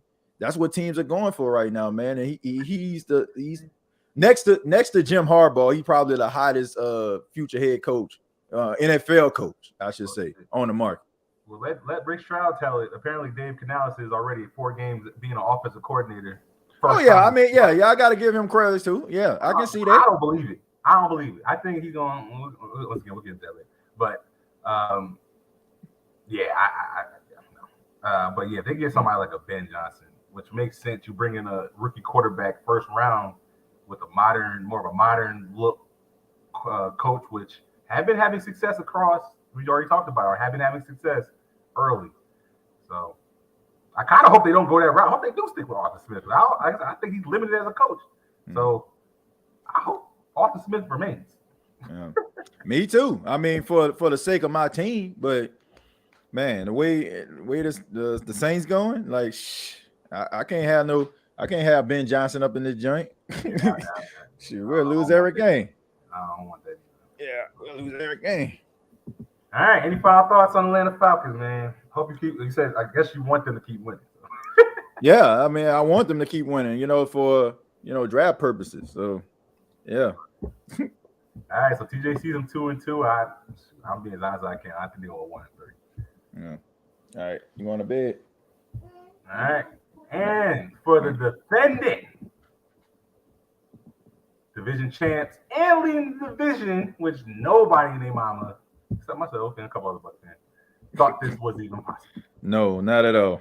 Not at all. Oh, my bad. Let me go to stats because obviously. Let me go ahead get them up. I'm gonna get them up too, so I can kind of follow along here.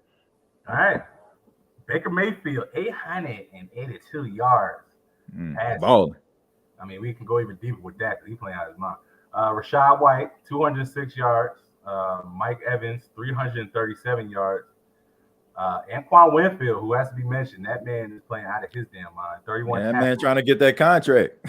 Man, he's been playing. He's been a really good player for us, but he's playing at all-pro level right now. Yeah, he is. D. Delaney, another player that, and this is where I think the conversation where I'm going to start. D. Delaney with 2 interceptions. Mm-hmm. Todd Bowles. Todd freaking Bowles. Salute to you, my guy. This man can develop players. I want to just start off with that. Mm-hmm. D. Delaney, Zion McCullum, Shaq Barrett, you can really put there. Even I think Devin White, Anquan Winfield. Yep. I mean, just the players that he has there. Jamel Dean, a lot of players didn't think he was good coming out of Auburn. He's developed into one of the better cornerbacks in this league. He has developed a lot of players in that defense that are playing at a high level. Mike Edwards that got a contract. Right. Like, so we can talk about players that left. Whitehead that's now with the Jets. That stuff all started in Tampa. That man knows how to get to these players and coach up, especially when it comes to secondary pieces. He just knows how to coach these players up. He does a hell of a job with them.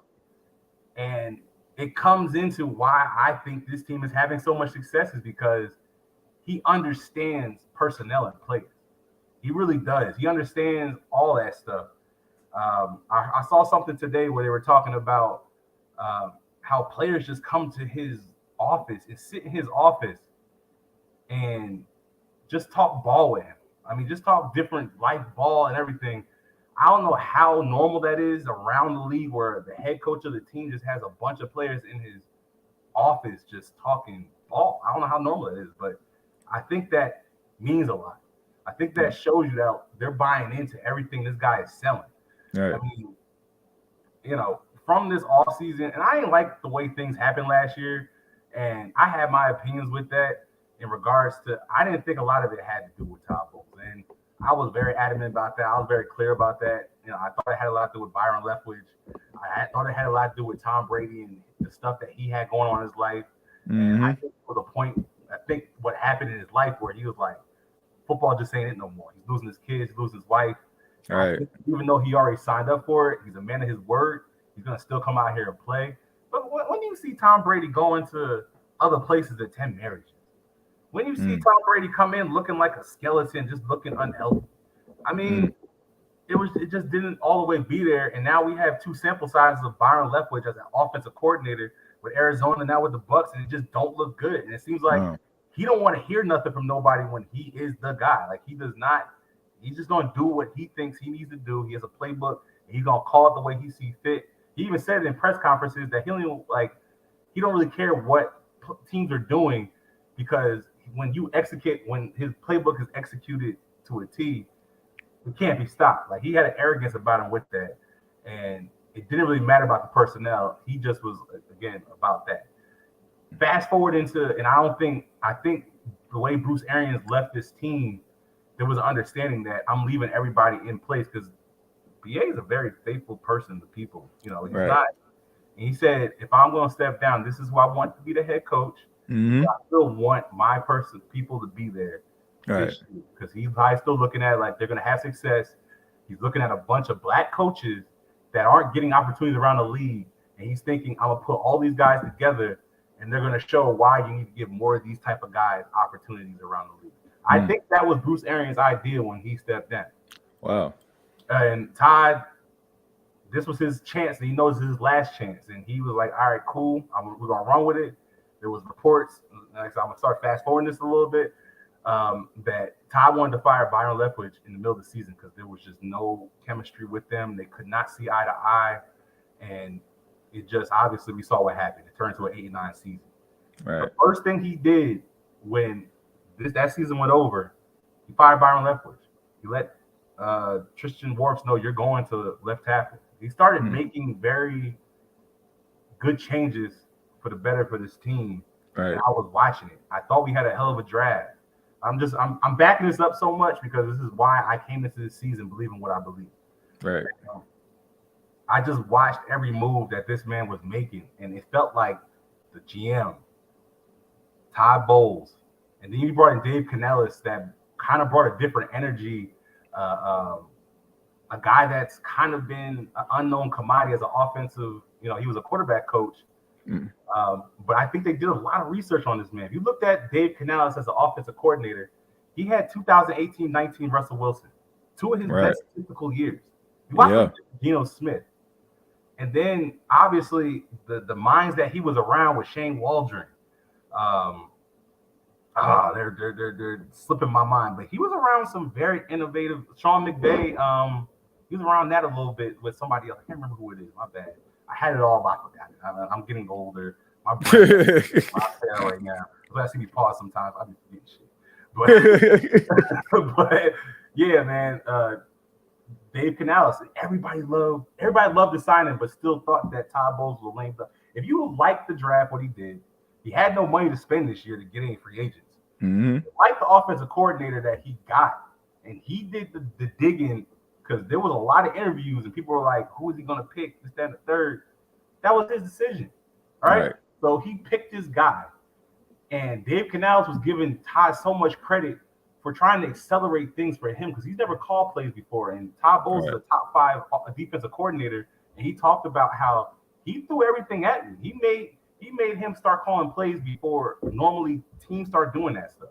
Because he knew there was going to be a curve for Dave Canales. So he's always been ahead of what he was hiring and what would it take for him to be somewhat comparable coming into the season. Right. So I felt good. The things I was hearing, I'm hearing Mike Evans for his first time in his career is more open than he's ever been. It was just very interesting and hearing the different play action, moving the pocket, rolling out. As Bucs fans, we have not seen that since ever, really, not since Dirk Cutter or BA. They were drop back vertical offenses. We're not used to seeing that. Yeah. So coming into the season, that will be something that nobody that's used to playing the Tampa Bay Buccaneers have seen in 8-9 years. Yeah, which I can't remember before that. I'm trying to remember. Nah, it's been a hot minute, like but when I think about it, man, I just think that they made the right decisions. You think about you think about Dave Canales. You mentioned it, he spent most of his time in Seattle. He was very instrumental, like you said about with Russell Wilson having those really good seasons. I want to say, he that year where he was up for MVP. And you got to also take into account, look what he did with Geno Smith. Geno Smith was comeback player of the year. So by them understanding, okay, man, we're going to roll with Baker Mayfield, somebody that the league has given up on, a la Geno Smith. We're going to bring him in here and try to see if we can fix him. I've always said this. I said this. Like when people were like criticizing Baker, a lot of that stuff was just hyperbole and he was the first overall. You know how they try to signal out first overall picks and, just basically if they don't just come out the gate just being awesome, they just feel like, oh, man, there's no place for him. I always say, man, I think that Baker Mayfield is a good quarterback, and I think that he's a lot better than people give him credit for. Right. People laughed at me. I'm like, okay, whatever. But as you can see, he is. And you have to give credit where credit is due to a guy who understands that in order for this quarterback to succeed, I have to find out everything is about him. What is his strengths? What are his weaknesses? And let's see if we can, let's amplify his strengths and minimize his weaknesses. And that's what they did. And as you can see, 7 touchdowns, 2 interceptions. He's making really good decisions. I want to say it was QBR, if I'm not mistaken, like 101 or something like that, like crazy. So they did the right things, I just think you may not want to hear this, man, but his track record and his ability to be able to develop quarterbacks, especially those quarterbacks that look like they on their way out, he's going to look very, very appealing when these head coaching jobs come out. I'm just being honest with you, because look who these guys were left for dead. Like nobody expected Geno Smith to win anything. Nobody expected Baker Mayfield to look as good as he did. If Tampa continues to win and Baker Mayfield continues to look impressive, he's gonna be like one of the top sought out coaches for one of these head coaching jobs when it's all said and done.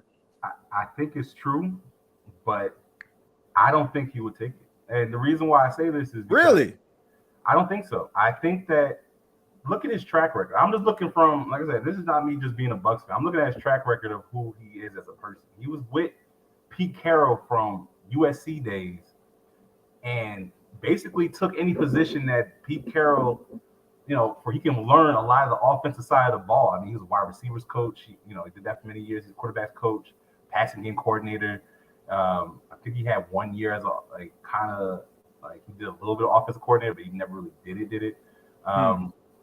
But he's a very loyal man, and I've listened to Dave Canales more than obviously he's my offensive coordinator, but he's a very loyal guy, and he's a very God-fearing guy. And I think that he's not one of these guys that just jump. And I think he's a very honest and transparent guy. He tells you exactly what he's thinking. He doesn't sugarcoat nothing. He gives answers, maybe too many answers sometimes.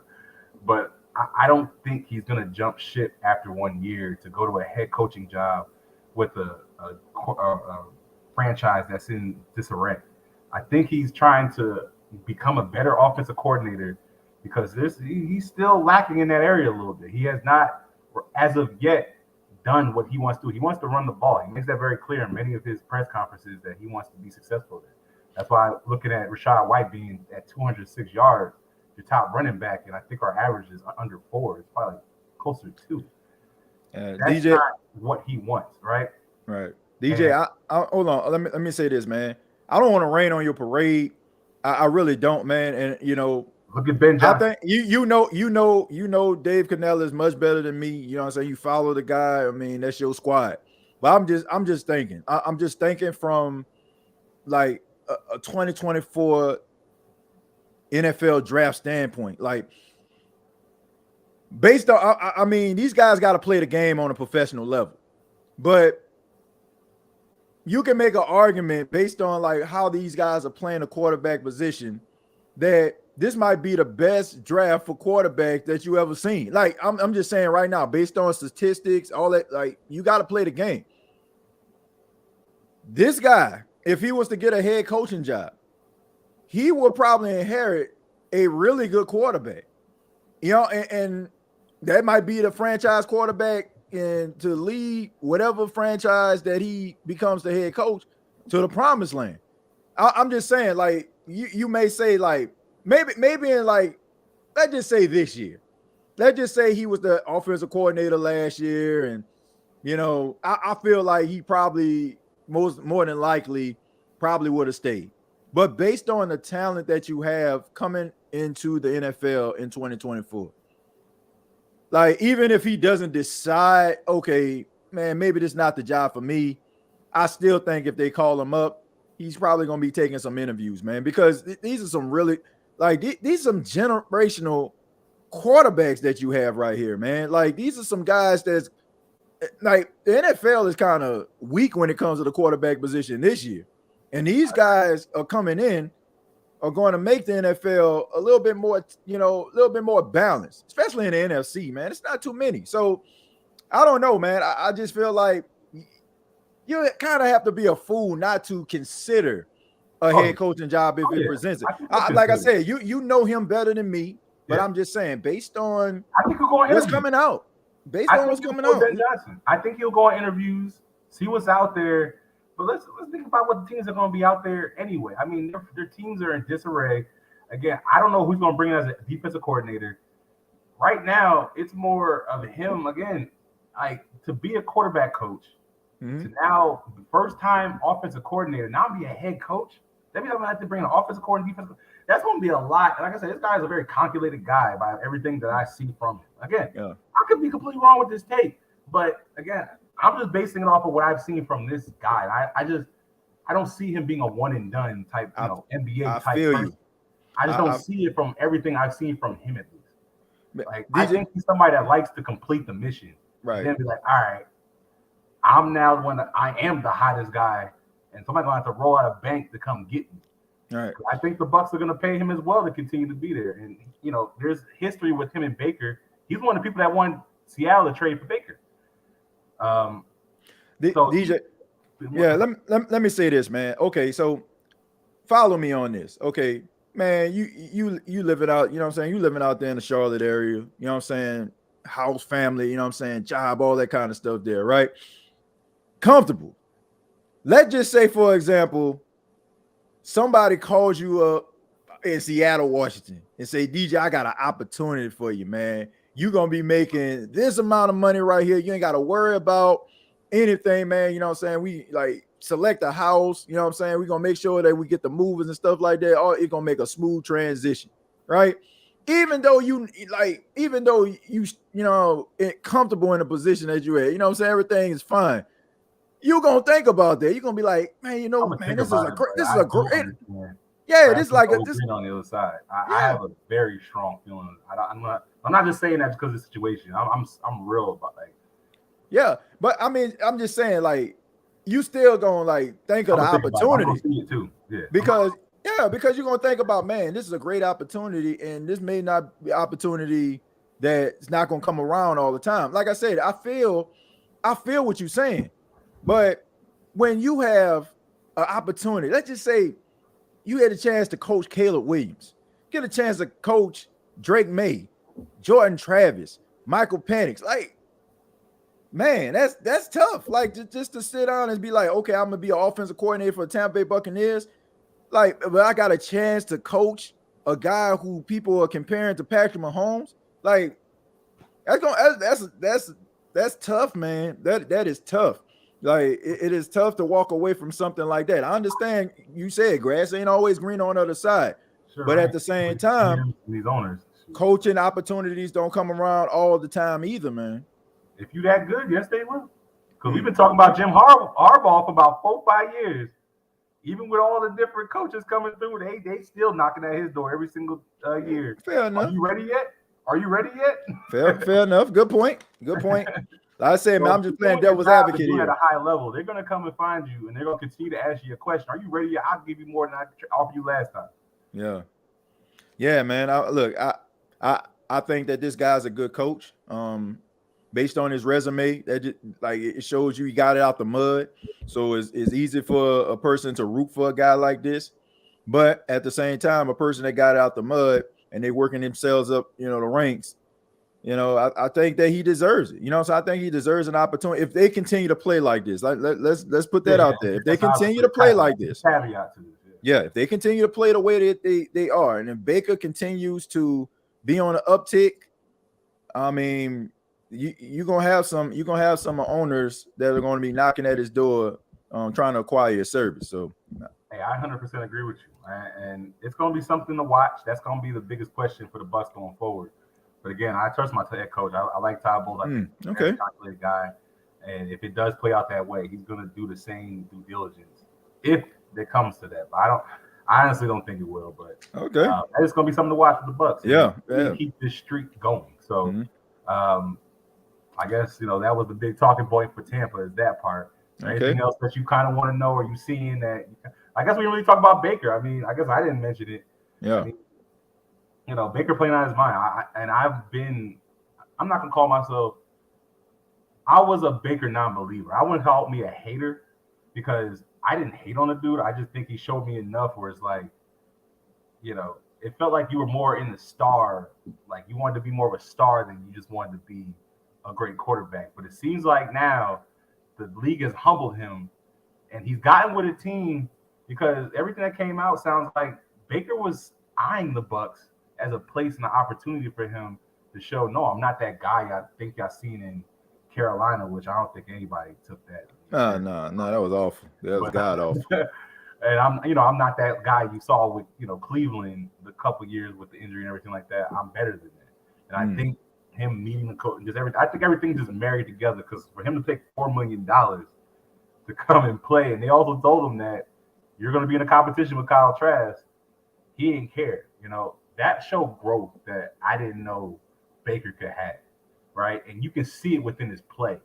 I mean, you can see the confidence. He never seems unwavering. He looks like you said, back in his college days. He just looks like a very comfortable, he's comfortable with the team around him. I mean, this guy's taking the offensive line to the Bahamas, the golf. Who takes that? But that's him too. Like, I think he's being comfortable with being himself. We're not seeing no Baker Mayfield commercials. You know what I'm saying? He's not doing no commercials right now. All right. He's tuned in. We're seeing a Baker I think we've never seen in this league from a mental capacity, and it's helping him play on the field. And he understands his last chance as well. And I expect him to continue to play, and I'm shocked to say myself, to play pretty well, the rest of this season. Yeah, and that's why you got to be careful too, man, about these narratives. And I just think that it's understandable though, DJ. It's like I'm on here, as a Saints fan, you're a Tampa Bay Buccaneers fan. You know way more about Tampa than I do. So a lot of the things that I hear about the team, I'm getting cliff notes from you and other people, right? So a lot of the narratives that they have around the National Football League when it comes to these quarterbacks or because of these talking heads on shows. People listen to these shows and they go to your local barbershops or they go to your schools and they carry these narratives. So when they say stuff like Baker Mayfield is unfixable, right? Like people start to apply that to their narrative. But if you look at it, like if you peel back the layers, let's talk about this for a second. Look at Carolina. Look at the shape that they're in, right? Look at Cleveland, right? I mean, you got Deshaun Watson, who in Houston looked like one of the best quarterbacks in the league. Under Kevin Stefanski, he looks like a mere shell of himself. So when are people going to look at these coaches and hold these coaches accountable instead of just focusing solely on these players? It matters where you're drafted. It matters who coaches you. That stuff matters. As much as people want to feel like a quarterback being picked at a certain spot should be able to overcome his situation, that's not true. That's just not true, man. You need the right coach. You need the right coordinators around you. You need the right players around you. and you need you need a certain level of support where you can live up to your full potential. That's why, man, I just don't understand like why people don't look at football in that way. Like they just feel like a person is just supposed to like be all world. Like it has to be the right situation. Like as much as talented as Patrick Mahomes is, I feel like he is more talented because of Andy Reid. Like, I mean, look, think about this, DJ. Andy Reid is responsible for taking the Philadelphia Eagles to 5 straight NFC Championship games. Had Donovan McNabb as one of the top players in the league. Michael Vick, 2 years in prison, came back, comeback player of the year. Kevin Cobb got paid in Houston. Alex Smith had a little bit of a rebirth in Kansas City before Patrick Mahomes got there. So all of that stuff matters. But when you look at like certain coaches and stuff like that, like it's funny to me how organizations are willing to throw the players under the bus to save the face of the coaches. And as you look at Kevin Stefanski, you look at Matt Rule, some of the coaches that Baker Mayfield has had throughout his NFL career, they're having a rough outing. One of them not even in the league anymore. So when are we going to start looking at this like maybe it's the coaching? Maybe we need to start looking at who these guys have as their coordinators, their coaches, before we just completely just throw these guys away. And Baker Mayfield is a prime example of that. Yeah, I mean, I 100% agree with you with quarterbacks in their first contract. They're now throwing the books at these quarterbacks, which is dismantling your team. Right. Everything that made you the player that you are with some of these players that are getting paid these max contracts are losing everything around them through these contracts. And you tell me outside of Patrick Mahomes, a quarterback that's been better, at least as of late, getting paid a big contract. You won't find it. I already checked. No, yeah. I mean, there hasn't been a player. You basically seems like with quarterbacks, well, I guess with just about all positions, right? You basically paying for what they did opposed to what they're about to do because they're not winning divisions consistently. They're not going deep in playoff runs. They're not giving you the bang for the buck that you're paying for. It's, in my opinion, handicapping your team. And I'm not gonna say that. Well, Daniel Jones, I've been taking too many shots at Daniel Jones. I'm gonna leave him alone today. But yeah. There's always an exception to the rule, man. I mean, no, Joe Burrow. I mean, Justin Herbert, I think he's still playing good ball, but that team's about to get dismantled. I mean, they can't keep playing for everybody. That's why one reason why they didn't pay Austin Eckler. I'm trying to think that Dak Prescott. Have you seen the Dak Prescott from his his first contract since?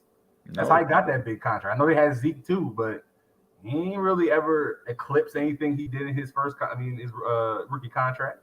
I mean, these quarterbacks aren't, and I think that's something they got to start looking at because it's funny how we look at the GOAT, right? Tom Brady has never been a top 5 paid quarterback in the NFL, but is the most winningest player ever. Yeah. But he never handicapped his team to the place where they couldn't keep the players around him to continue to keep that team successful. Yeah, I mean, but you can make an argument that he didn't have to, like look who his wife was. I know people like, but when is winning? Yeah, fair enough. I don't want to make an excuse. Shots at running backs. Look at Tom Brady took this. Yeah. Why is there anybody getting paid more than Tom Brady got paid, and you don't even win Super Bowls like he did? I mean, I'm just saying, like that's fair. That's a fair point. Because other players on the team got to get paid for you to continue to be successful. I'm sorry, it has to happen that way. Yeah. But again, that's the league problem. I'm not going to go on too much on that, but that's something to think about. I think teams need to start thinking about that because we start paying players. They take a deep breath and kind of take a step down a little bit. Right. Yeah, I got paid. I ain't got that's my money. Fear with. I don't think it's gonna happen with Baker. Say Baker finishes this year, have a hell of a year. Now we got to throw some money at him. Is he gonna try to go for that max deal? If he do, hey, like you just said, sell some picks and go get one of these quarterbacks because you're not that far away. If you're able to keep Dave Canales and he's already shown he can coach quarterbacks, get you a rookie. I don't think you had that issue with Baker Mayfield. I don't think so either, bro. He was the first pick overall. I mean, so he already got a good little share of the pie, and he also had something to prove here, So it's not like one of those situations where he just came to the league, set it on fire or something like that, and he just was disgruntled and left. I mean, he has something to prove. Like he has to prove that he can be a legit quarterback in this league. So if you have an opportunity to do that, with a team and an offensive coordinator, seems like it's a match made in heaven. You want to milk that thing for all it's worth, man. And this team is giving you an opportunity, man. So, I mean, not a lot of teams were willing to do that. So I think that you should pay them in really good play. And I think they'll compensate him accordingly. But he also has to be realistic about where he is as a quarterback at that point. And you still have to prove, you have to have a nice enough sample size to say that you actually turned the corner here, So it's probably not going to come in a max deal. Like nobody's going to give you that. You're going to have to work for that. So that's what your agents are for. Type deal. If he continues to play. Right. And again, that's fine.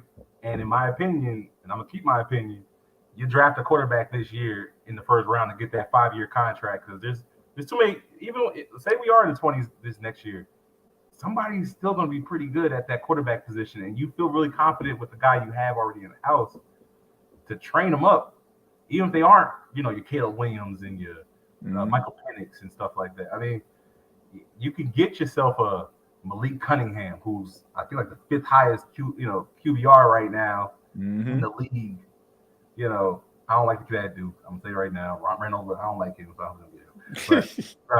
But you're gonna still, I think, get a really good prospect even in the 20s at the quarterback. Yeah. Oh, this is deep, man. DJ, this is a deep draft, man. Honestly, I'm looking forward to going to Senior Bowl Combine this year, man, because I mean, just being able to watch like that in real time, man, watching these cats, like I know it's gonna be amazing, man. Yeah, quarterback play is the best I've seen in college in a while. Oh yes, man. Like high completion percentage, making all the throws. Like you can't really go wrong. Like I think the only thing you're probably gonna be looking for is mental makeup because all of these guys got talent. I don't think. Well, Deion already said Shador ain't coming out, and I know why he said that because he's looking at it too. Like there's too many good quarterbacks out here, and he wants to take another year with his son as well. But I don't think Shador's coming out. I think. Yeah, I mean he doesn't have to. You know what I'm saying? Like he making mad bank at Colorado. Dre, I've given him a Kyle Trask before he even drafted. Like Kyle Trask. Hey, all right, I'll give him a bone. Kyle Trask looked better this preseason than I think ever. And I think, again, that comes back to my offensive coordinator. I think he has taken leaps and bounds. And I think he also got with a really good quarterback coach, which John Wolford, our third quarterback, he got coached up by. And I think that helped him tremendously. Because he talked about how it's just his posture and how he stands up, higher now when he throws. He just talked about different things that he wasn't doing prior to this year. Yeah. And you're seeing it translate. And I think he's going to be a good backup. I don't think any team wants to have Kyle Trask lead their franchise. So no, I'm done with Kyle Trask. No. I was already. I ain't hating. That's just reality right there. That's facts. All right, man. Any last thoughts about the Bucs? I know you probably hope we just go back to the toilet bowl like Cam Jordan be talking about. Man, look, bro. I appreciate teams. You know what I'm saying? Like that just overcomes adversity. I'm just like I don't hate on any team. You know what I'm saying? Except when they play the Saints. Right. But I just like looking at the Saints coaching staff and everything that's going on with the team. I have, I just have a positive outlook on life when I see teams figuring it out, getting the right coordinators, making the right decisions. Like it just makes me wonder, like, why the hell my team can't do it? Like, I mean, I'm shocked, with the whole situation with Tampa, but at the same time, I gotta respect it. You know what I'm saying? Like, this was a team that people just thought once Tom Brady just left, they were just gonna fall back. I was one of the people that saying they were gonna be in a basement, all that kind of stuff. I mean, I know it's early in the season, you know what I'm saying? Things happen, but based on what people thought, where this team was supposed to be out the gate, you got to give credit what credit is due. So I mean, I ain't got like I ain't got no problem with that. I got a respect for teams that win. I just wish that my team could follow suit. Understanding what the problem actually is and try to address said problem. You mentioned with Byron Leftwich, right? There was a problem between him and Todd Bowles. Seemed like a simple solution, right? We can't coexist with each other, so therefore one of us got to go. They decided to keep Todd Bowles. Bye Byron Leftwich. You get Canales up in there, and now look at it, prosperity. The Saints, on the other hand, you get a Dennis Allen, you keep him around. Then your team averaging 19 points a game last season, but you still keep the same offensive coordinator, still doubling down on the foolishness.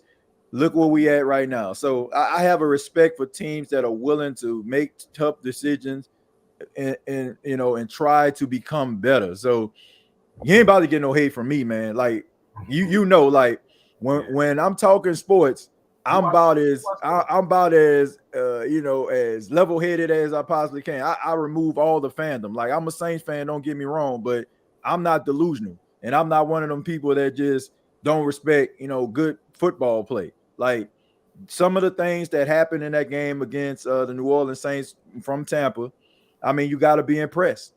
And those guys seemed like they were motivated to play. And, they look pretty good. And as long as you can continue to keep that same energy, you win the battle of attrition, you can find yourself in a postseason, man. And who knows what happens when you get there. Right. Well, you were delusional about the Bucs, but we'll just leave that for another. Nah, yeah, I definitely was. I mean, but like, come on, man. To be fair, to be fair, like, no, come on, man. I wasn't the only person. Let's be fair. Like, I did not see this coming. I understand, but there is a lot of this team has lived off their defense since Todd Bowles has been there. Like, come on, man. Like, we watch even if you are a simple like football fan and watched us during our Super Bowl run and our playoffs, it was very clear how good our defense was in many of that, and we didn't lose the nucleus of that at all. Right. And then you add on offense, you still have Mike Evans, you had Chris Godwin. Again, I understand, you didn't know what you had at running back, which we still know what the hell we got at running back. Mm-hmm.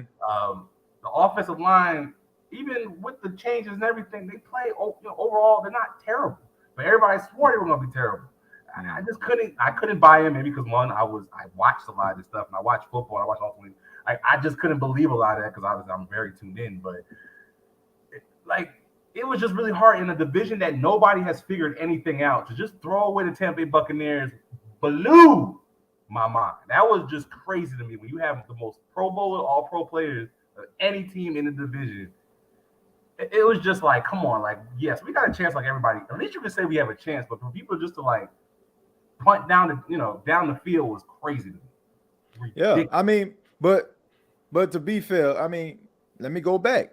Look at the Saints. Like, you got Michael Thomas, Alvin Kamara, Chris Olave. Like, they got all this talent that they have. You know what I'm saying? So imagine if Drew Brees was the quarterback of this team. You know what I'm saying? Like, that's how they felt when it came to Tampa. A lot of the things that they saw last year, when Tom Brady, facilitating comebacks and you know what I'm saying, like doing things that's necessary in order for you guys to win the division, people took that into account. And, I mean, come on, man. Like, for the most part, people were tuned in to Tampa because of Tom Brady. Like, it. Like that was even though as a Bucs fan, it probably tick you off because how much talent these guys have. What they've been developing. But, like I said, these talking heads get cliff notes, right? And, they feel like Tom Brady was the is all and be all, and now that he's gone, I want to throw this at you because I think this has something to do with it, and I think the media didn't want to count out Tom again. Because remember when he left New England, everybody left him for dead. Yeah, and they didn't want, and I mean everybody just straight. I'll say this. Wait a minute, you think so? You think they left him for dead? I think people were talking down that is it Belichick or is it Tom Brady? Like, is he going to be any good without that system quarter? Like, some of that stuff was coming out. Not many people were like, maybe people wanted him in the organization, but the way the talking heads were talking was like, yeah, Tom Brady's falling off.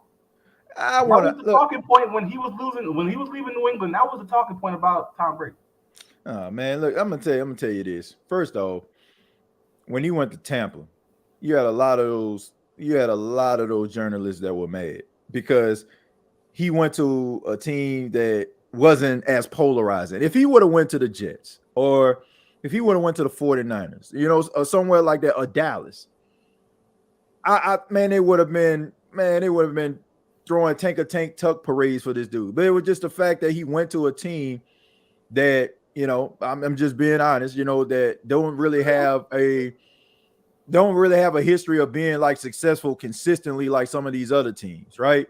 And they're like, oh man, well, you gonna go here. But to me, him winning in Tampa was equivalent to LeBron James winning in Cleveland. That's kind of how I look. You know what I'm saying? Like, it was, if he probably would have did that in San Francisco, they would have been like, well, San Francisco already had a nucleus and he just got there. Tampa was a team that was struggling. You know what I'm saying? Like, absolutely struggling. Like, nobody expected that at all. And to me, that probably meant more than probably 2 or 3 of the rings that he had in New England. You know, so to me, like, the team was built. I mean, Bruce Arians, which I think is the orchestrator of helping this team have this now winning, you know, mindset. He was the orchestrator of getting Tom to come to Tampa, because I don't think Tampa was the number one place for him to want to go.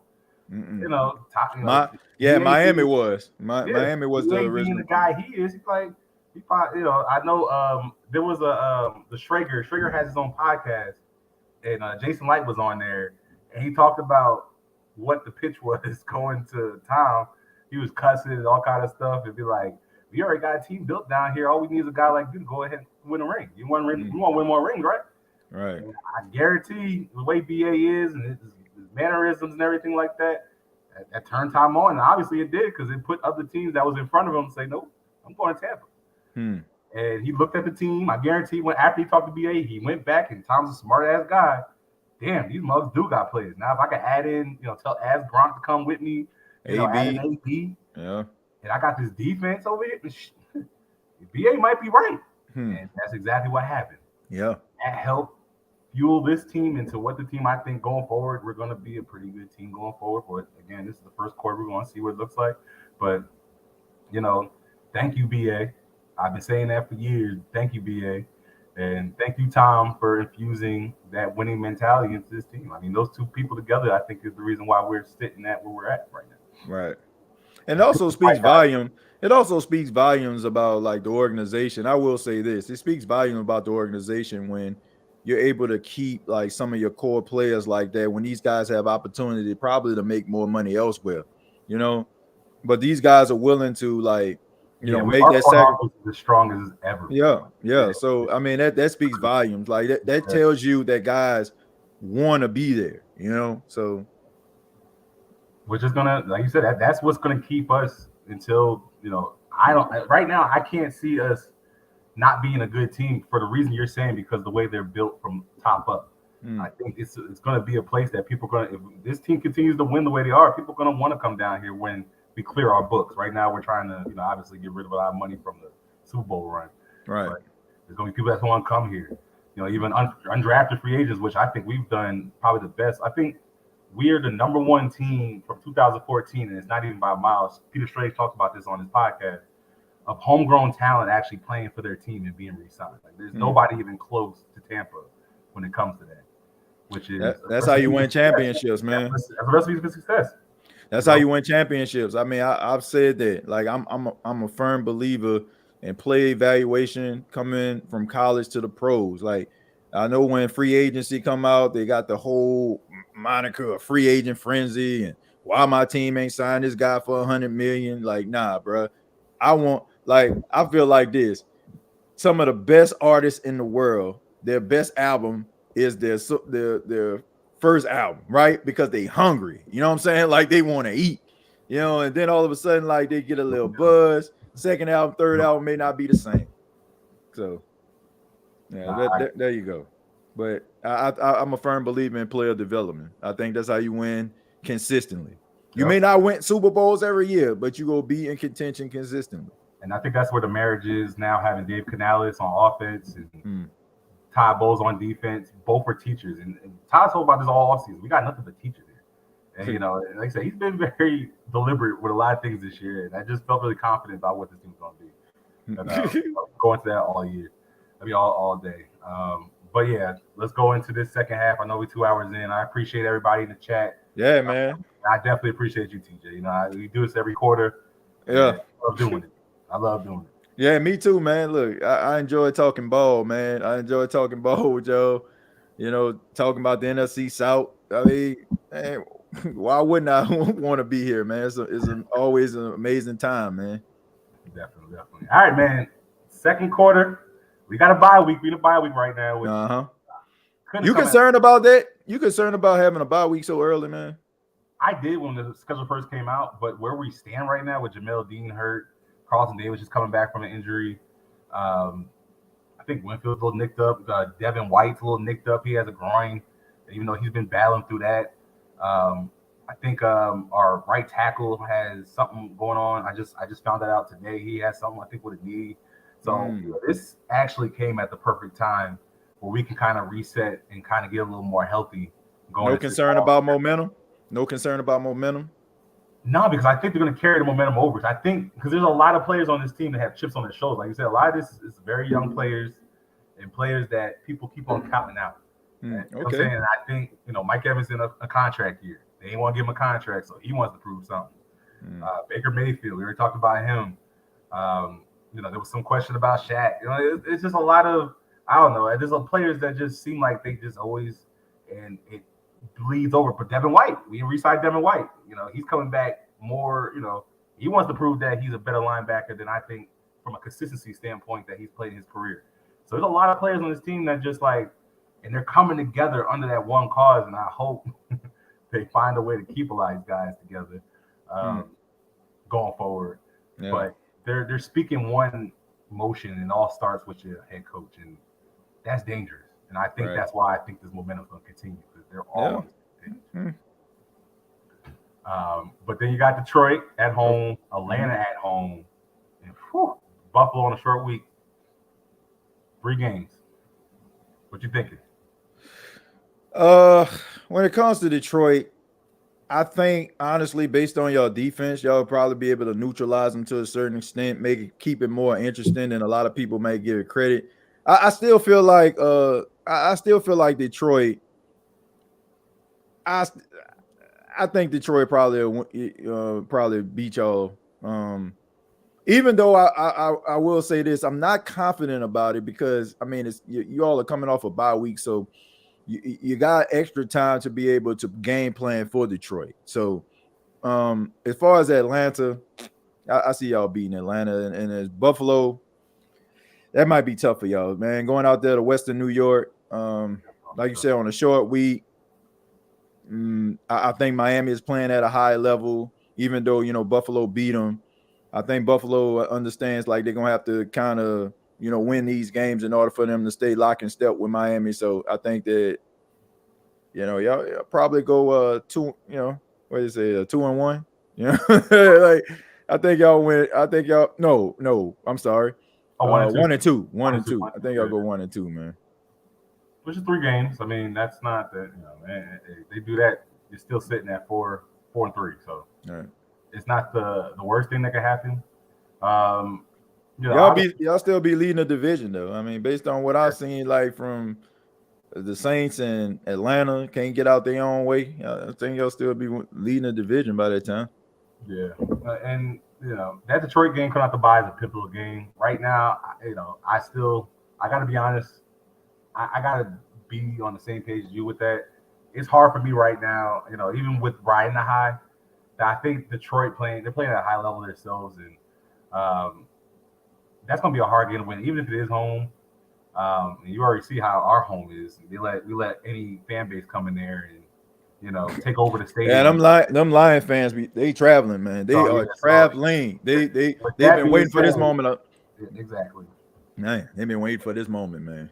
And that's why I think that there's a good chance they're gonna lose that, because teams like the Lions travel very well, and Bucs fans just sell their tickets because they look at it more of an investment than actually invest into the team. So whatever. But yeah, I can see it 1-2. So we're going to beat Atlanta. We're going to beat Atlanta.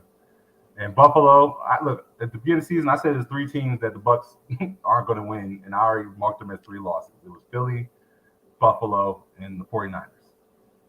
Until seen otherwise, I'm going to continue to stay that way. So, yeah, I can see them going 1-2 in this stretch. But Detroit's an interesting game. I think we can win that game. Yeah, it's possible. But as of right now, being impartial, I would say we'll be 1-2 as well. I'm being up on it. Yeah. All right, man. Again, appreciate everybody in the chat. TJ, if you got anything else, like I said, we can hit the little where you are and all that good stuff, and get out of here and get you back to your family. Yeah, man. I mean, look, thank you for the opportunity, man. I mean, Big Talk Sports. I mean, definitely, doing their thing. Shouts out to you all, man.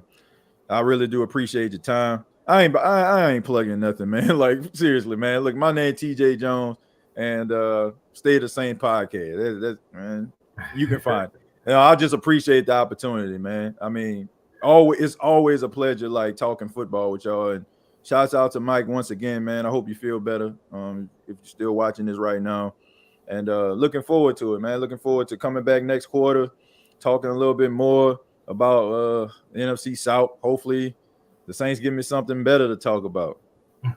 But we'll see. Right. And hopefully we maybe might come across a Falcon fan that might give us a little perspective again. Yeah.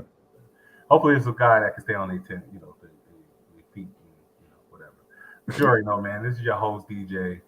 Big Talk Sports. You can find me at the Buck Stops here on Twitter. My Twitter's been a little hot lately because I've been taking some shots. You've been on one, boy. I already told you at the beginning of the year, y'all better hope this team is what y'all think they're going to be. I've been very clear about that. Yeah. I'm coming for people next, and they better hope we just torpedo down after this, too. I promise you. I ain't going after everybody yet. I'm still leaving some for later. But I appreciate everybody in the chat, man. I loved all the comments, man. Like I said, TJ always brings his people, and I saw some new people also. Bucs and some other areas. Hey, man, continue to come. Follow us on the channel. I know me and Mike usually do our, picks for the week, but we already almost at 2.5. Might come back and do those a little later this week. Real quick, maybe do a quick 30-minute live or something like that. Do our picks for the week. But again, TJ, I appreciate you. And that's all I got, man. Appreciate everybody. But you already know. We out of here. Peace.